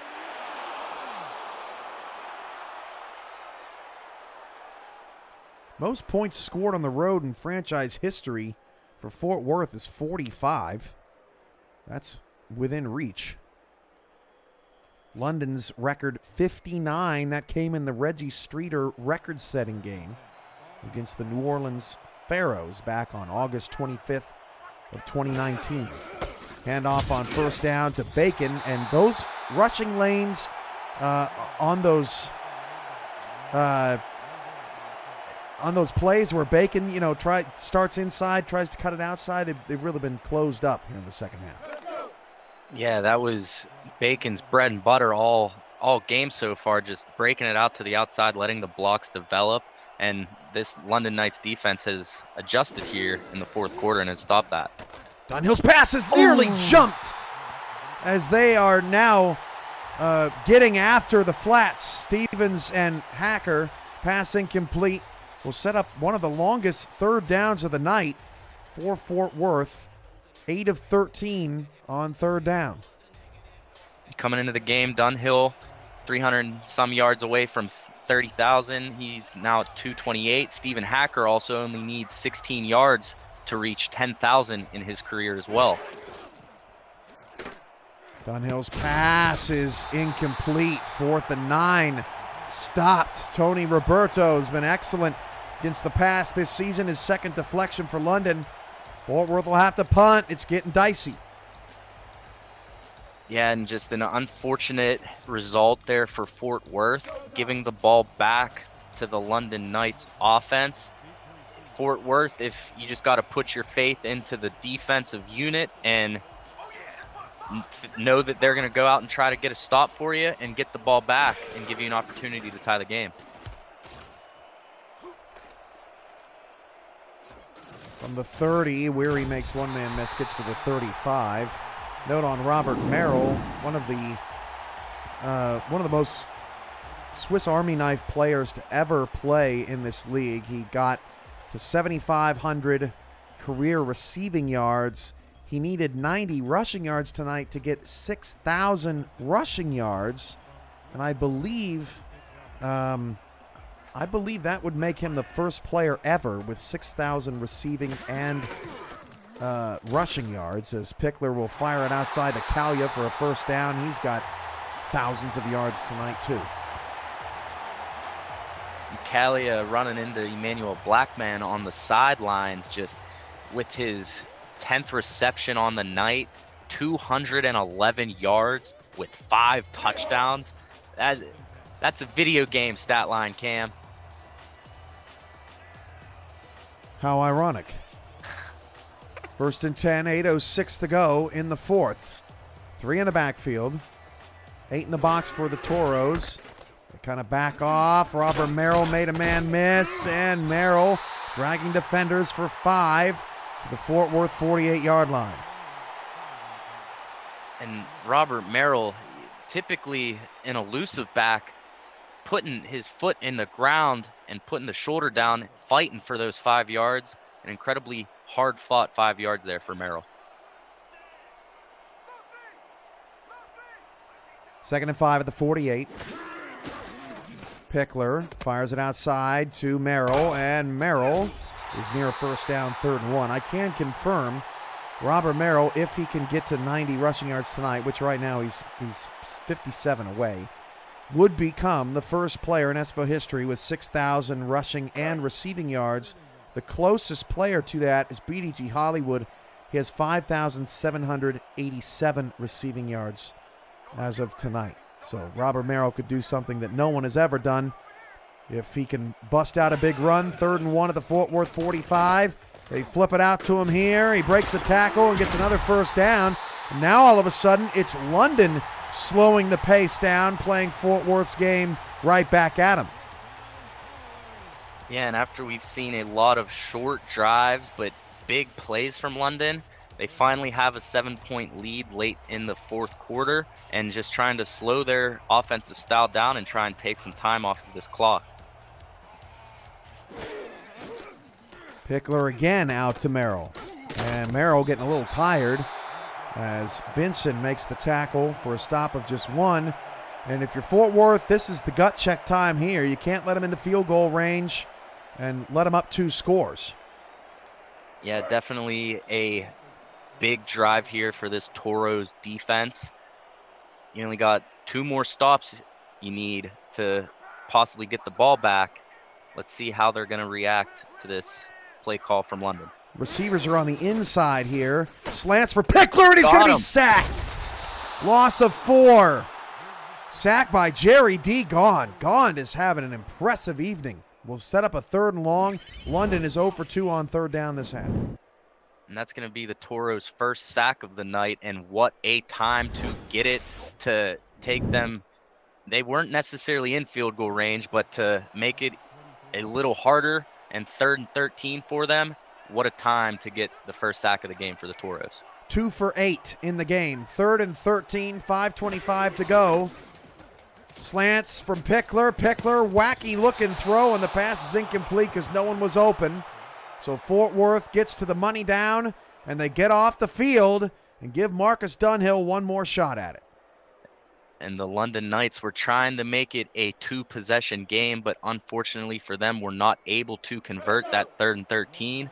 You're going to give Marcus Dunhill and company another chance, and the way that they've been playing tonight, they might have an opportunity to tie this game up.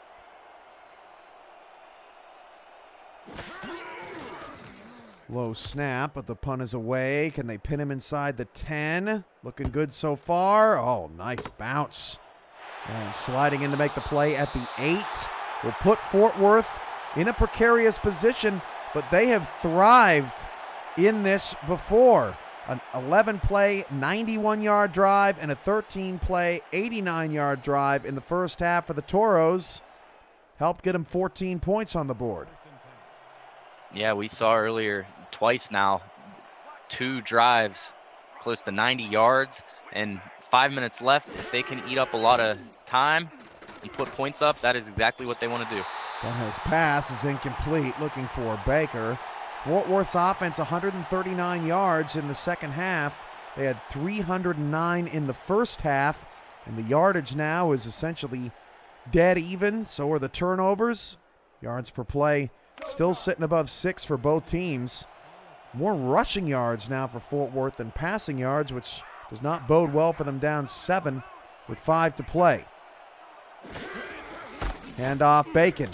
Bacon nowhere to go. London really all over him in the fourth quarter. Just 13 yards of offense for Fort Worth here in the third.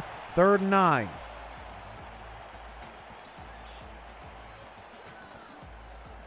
JZ Bacon, 233 yards. Most of them came in the first half, and the Knights defense has adjusted and been able to stop him late in this game.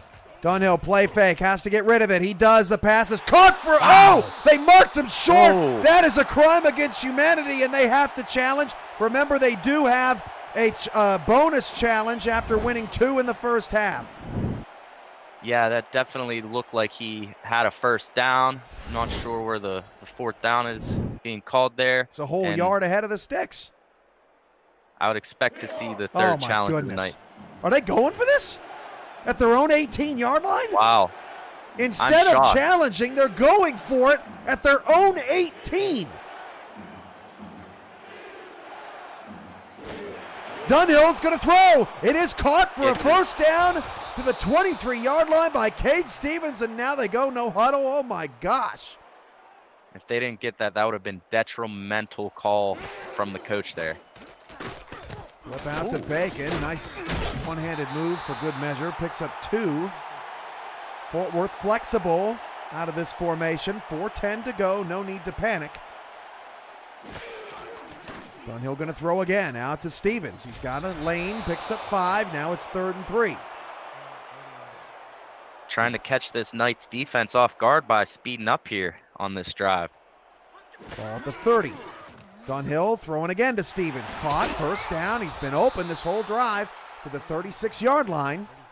3:45 to go. Plenty of time. Just can't make a mistake. Dunhill throwing again. Stevens caught. That's a 5-yard pickup. I don't think they have anything else out of this.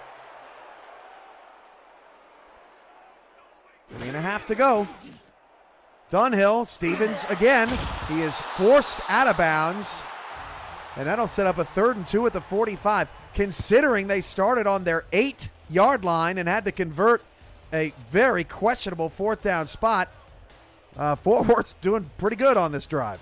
They sure are, and just slow and steady. You got to eat up as much time on the clock as you can. You don't want to give the Knights the ball back with too much time. As we saw, they can score on the snap of a finger.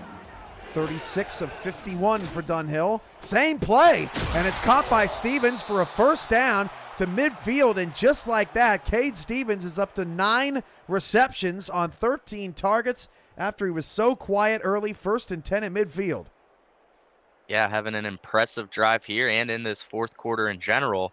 Just a little quiet here in the first half, but to be able to get up to 9 receptions, 48 yards, making an impact here in the fourth quarter. Ball in midfield, 10 play, 40 yards on this drive. Already that pass is nearly intercepted. Trying to go over the middle of the field and just got a stick to the to outside the numbers. The middle has not been open all night. Creech with the stop. Jacob Creech wishing he could get that one back with a free chance to get a turnover for your team, get the 4th one of the night, but unfortunately for him, dropped it. And the Toros, they still are alive in this ball game. I would have liked to seen a run there, honestly. Bacon, 12.9 yards a carry. Got to mix it up, keep them on their toes a little bit. That's not what we saw. Instead, now empty. 2nd and 10 for Dunhill. Dunhill's pass is tipped and Davidson hit him. I think Davidson got a hand on that. So 3rd and 10 now with 3:18 to play. Yeah, and fortunately enough, Dunhill was able to get that forward arm movement and it be a pass instead of a fumble, and only milliseconds away from that being a fumble there, Cam. This is the 82nd offensive play for Fort Worth in this game. 3rd and 10 at the 50. Dunhill going deep. It is one-handed intercepted by Mike Jones. Who? Mike Jones. What an interception, Mike Jones. Going up and getting it. Getting the ball back for your team, trying to seal this game, and taking the ball out of the hands of Marcus Dunhill. Fort Worth coming up a little short in the clutch moments of this fourth quarter. Now they have to get a stop against this ferocious Knight offensive attack. Merrill picks up 5 to the 38. Now, if you're London, the game is in your hands at this point. You just have to slowly just eat the time off the clock, just as the Toros tried to do last drive. But giving the ball back to the Knights offense is something that the Toros were not ideally looking to do. 2nd and 5. Fort Worth, on the heels of their victory over the Baltimore Vultures, have struggled to stop Vin Calia and this London offense tonight. They are on their heels now, but Merrill is going to be dragged down for a 1-yard loss. And getting the wrap-up on that was Jeff Duffy, his 3rd tackle of the night, his 3rd behind the line of scrimmage.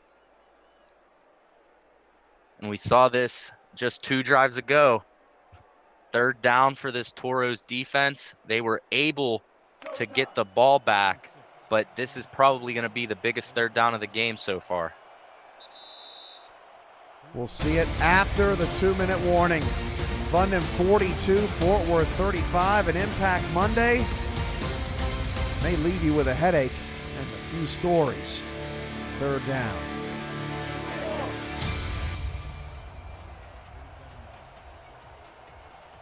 Third and 6 to the London 36-yard line. They come out with 3 in the backfield. Fort Worth has all 3 timeouts, 7 in the box. They're going to hand it off to Merrill running right, and Robert Merrill can't get anywhere. Timeout Fort Worth. They'll get another shot at it. E.K. Vincent with his 7th solo tackle of the night. That leads all Toros. Punt coming. And to be able to get that 3rd down stop is huge for Fort Worth. And to give Marcus Dunhill one more opportunity, he's going to be bringing the 2-minute offense out with him, and you have a chance to tie this game up. Baker on the return from the 30. It's up to the 33. Here's the problem. Fort Worth has 0 passes of over 30 yards tonight. Their longest play of the night was a 70-yard Bacon run at the end of the first half. The longest pass was 28 yards to Hacker. Now, Garrett Jr. has caught a 25, and Fullerton's caught a 23. So they got some chunk plays in there, but the deep ball has not been their specialty tonight. Here we go. Touchdown to tie. Dunhill against a blitz. Fires down the field, caught. 1st down to the London 47. They'll call a timeout there. Cade Stevens with the catch. Yeah, making it past the 50-yard line into London territory. Great play call there and a great catch from Cade Stevens with his 10th on the night, surpassing 50 yards there. And you only need 43 more yards to tie this game up with 1:44 left. Coming down to the wire. 1:44 left. Press coverage on the line from London. Dunhill dumps it off underneath. Set up a little bit of a screen there to Charlie Baker. Nice play for 5 yards. Yeah, absolutely. Quickly into the hurry up, 2nd down and 5. Stepping up in the pocket, that pass is incomplete. Looking for Robert Garrett Jr. That was the 58th pass of the night for Dunhill. Another 3rd down upcoming. 58 passes to go along with 18 rushes for 233 yards from Jay-Z Bacon, and you find yourself down 7 against London with a chance to tie it up and force overtime. Wow, this is just incredible. Over 500 yards of offense could come in a loss, but 5 turnovers in this game for Fort Worth. They'll wish they had back. Wyo's got 3 of them for the Knights. 1:28 to go. 3rd down and 5. Fort Worth sitting on 1 timeout in 4-down territory. 4 receivers play fake Dunhill. Dunhill has some time. The pass is caught. It is short of the 1st down. Fort Worth calls their last timeout, 4th and ball game. Hacker had to come back for it. Just Hacker coming back on the route, cut back a little too early and wasn't able to get that forward progress for the 1st down. And I'll tell you what, Cam, this game's coming down to this 4th and 3 for both of these teams. Here it is. 5 wide for Dunhill out of the gun. 3-2 dime defense for the Knights. Dunhill at the London 40. Drops to pass. Goes down the field. Caught! Got it! At the 21-yard line. Hauled in by John Fullerton. His 2nd catch of the night. Dunhill's 41st completion. Dunhill going to the end zone. It is tipped up in the air and incomplete. That was the pass Mike Jones picked off in the last drive. 2nd and 10, 1:05 left.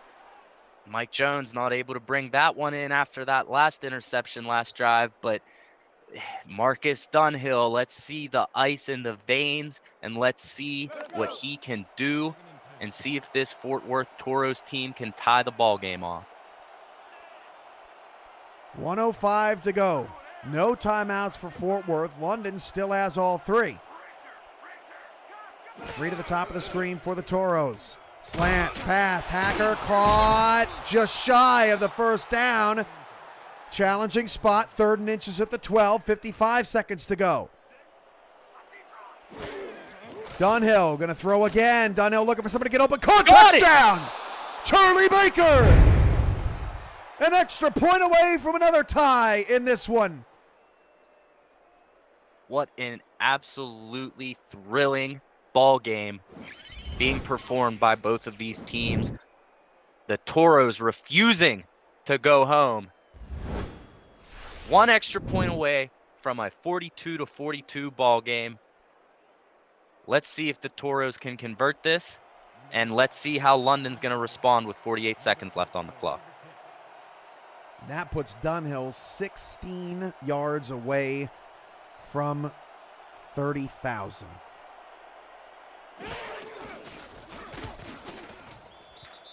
I think there's too much time. All you need is 1 play to win on that corner route. Yeah. He's been burning Leach all night. And I agree. 48 seconds for this London Knights offense could be a little too much time, but this Fort Worth Toros defense has came up big for them this game and has gotten the stops they needed to. All they need is 1 more. Vincent, Leach, and Nash with a pick. Ben Stone with a fumble recovery. Weary, who does not have a catch on 3 targets tonight, returns it up to the 26-yard line. All 3 timeouts for London with 43 seconds left. Merrill has 112 through the air. Vincalia 211 on 10.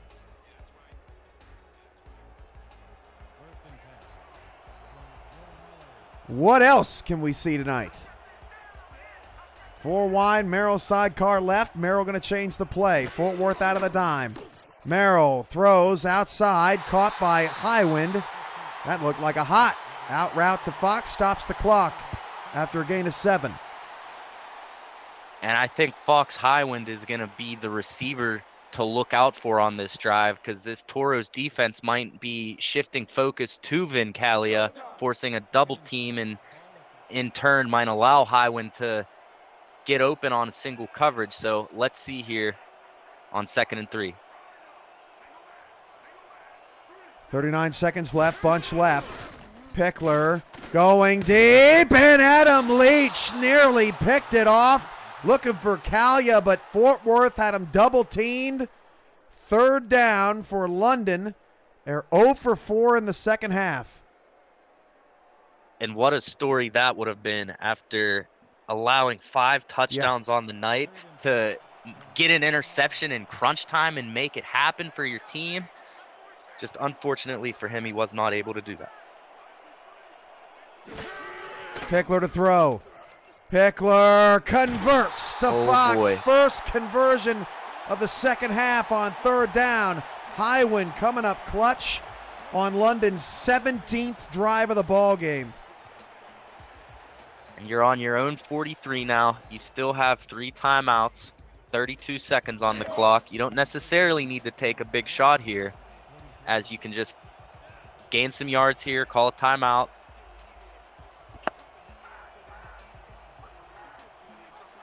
Three receivers for Pickler. 32 seconds left in a tie game. Johnny's going near side, caught. Kalia first down. Stops the clock again. Perfection out of London in this 40-second offense. Stops it with 28 on the clock. And on Fox Highwind's last reception, finally has hit 5,000 receiving yards for his career. And what a time to do it in crunch time late in the fourth quarter. 28 seconds. Nearing JT Delaney's field goal range. Bunch right now for Pickler. Pickler goes near side, caught. Terrence Weary's first catch of the night. Stops the clock again.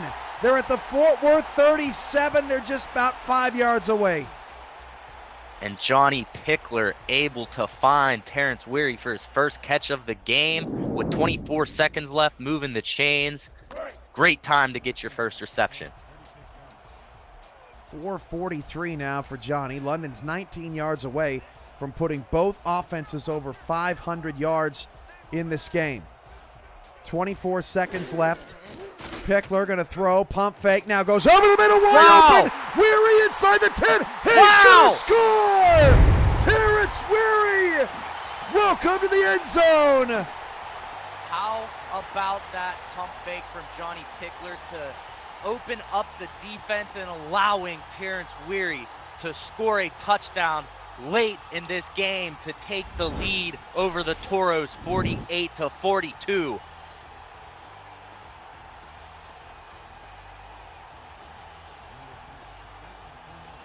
What a drive, Cam. What a drive there. Just a stunning 6-play, 74-yard drive in 30 seconds. Delaney's extra point is good. That is our 13th touchdown of the night on our 33rd drive of the game. 37 first downs in this game, 1,073 total yards of offense. Fort Worth has had 20 third downs in the game and has converted 11 of them.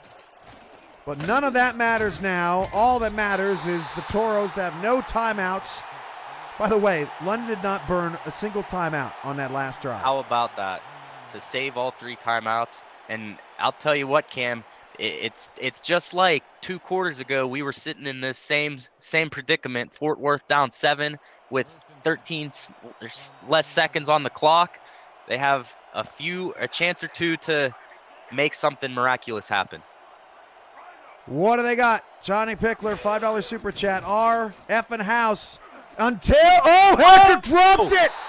He dropped it. He could have had a game tire.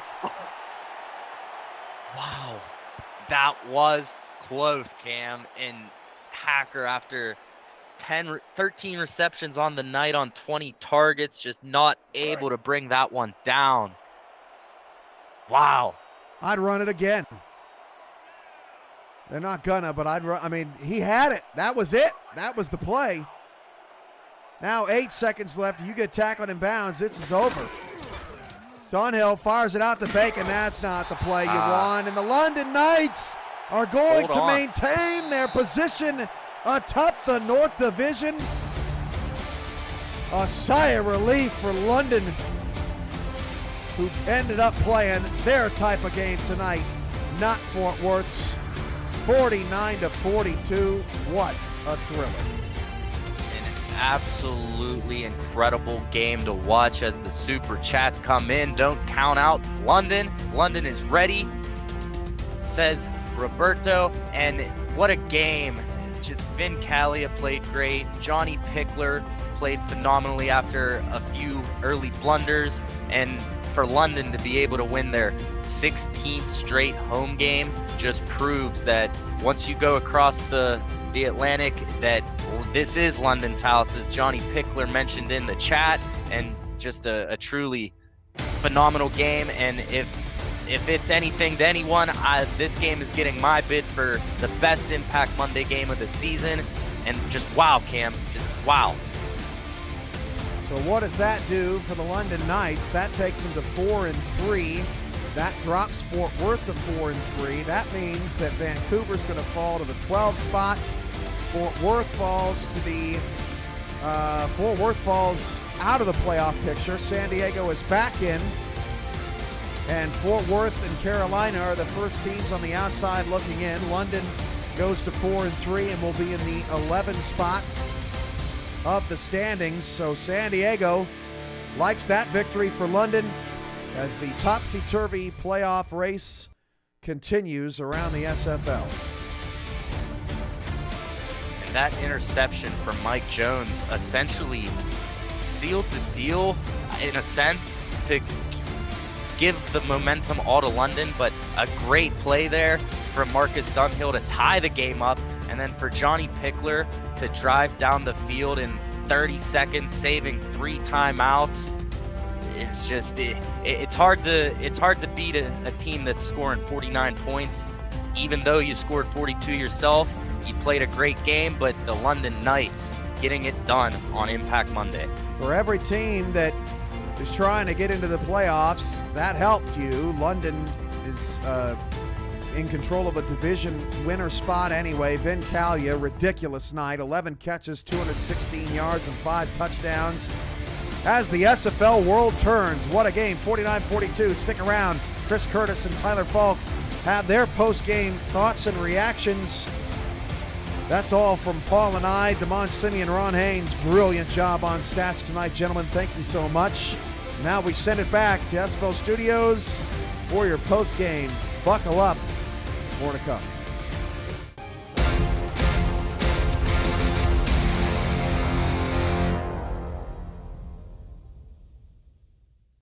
Tyler, I've been in this league a long time, and I have seen very few games that had quite the intensity or the seesaw battle within that we just saw. London comes out with a 7-point victory over Fort Worth, and it was in question for the last 8 seconds of the ball game. Give me your immediate reaction to what we just saw. Yeah, that's about it. Oh my goodness. I had to check to make sure you were muted on my side. Yeah. You don't get Dave Axis in here. He'll have fun tomorrow, I'm sure, and so will Bullet on bullet points. But anywho, oh my Lanta. 91 points on an Impact Monday. If I'm not mistaken, that's the most points scored on an Impact Monday since we've started this at the beginning of the season. Vin Calia, five receiving touchdowns, over 200 yards on just 11 catches. And then all of a sudden, London has to get everybody else involved. They get Merrill a touchdown, and Terrence Weary comes out of nowhere. Yeah, to get 2 of the biggest catches of the ball game, and all of a sudden he gets the game-winning touchdown. Just an incredible night for London and for Fort Worth.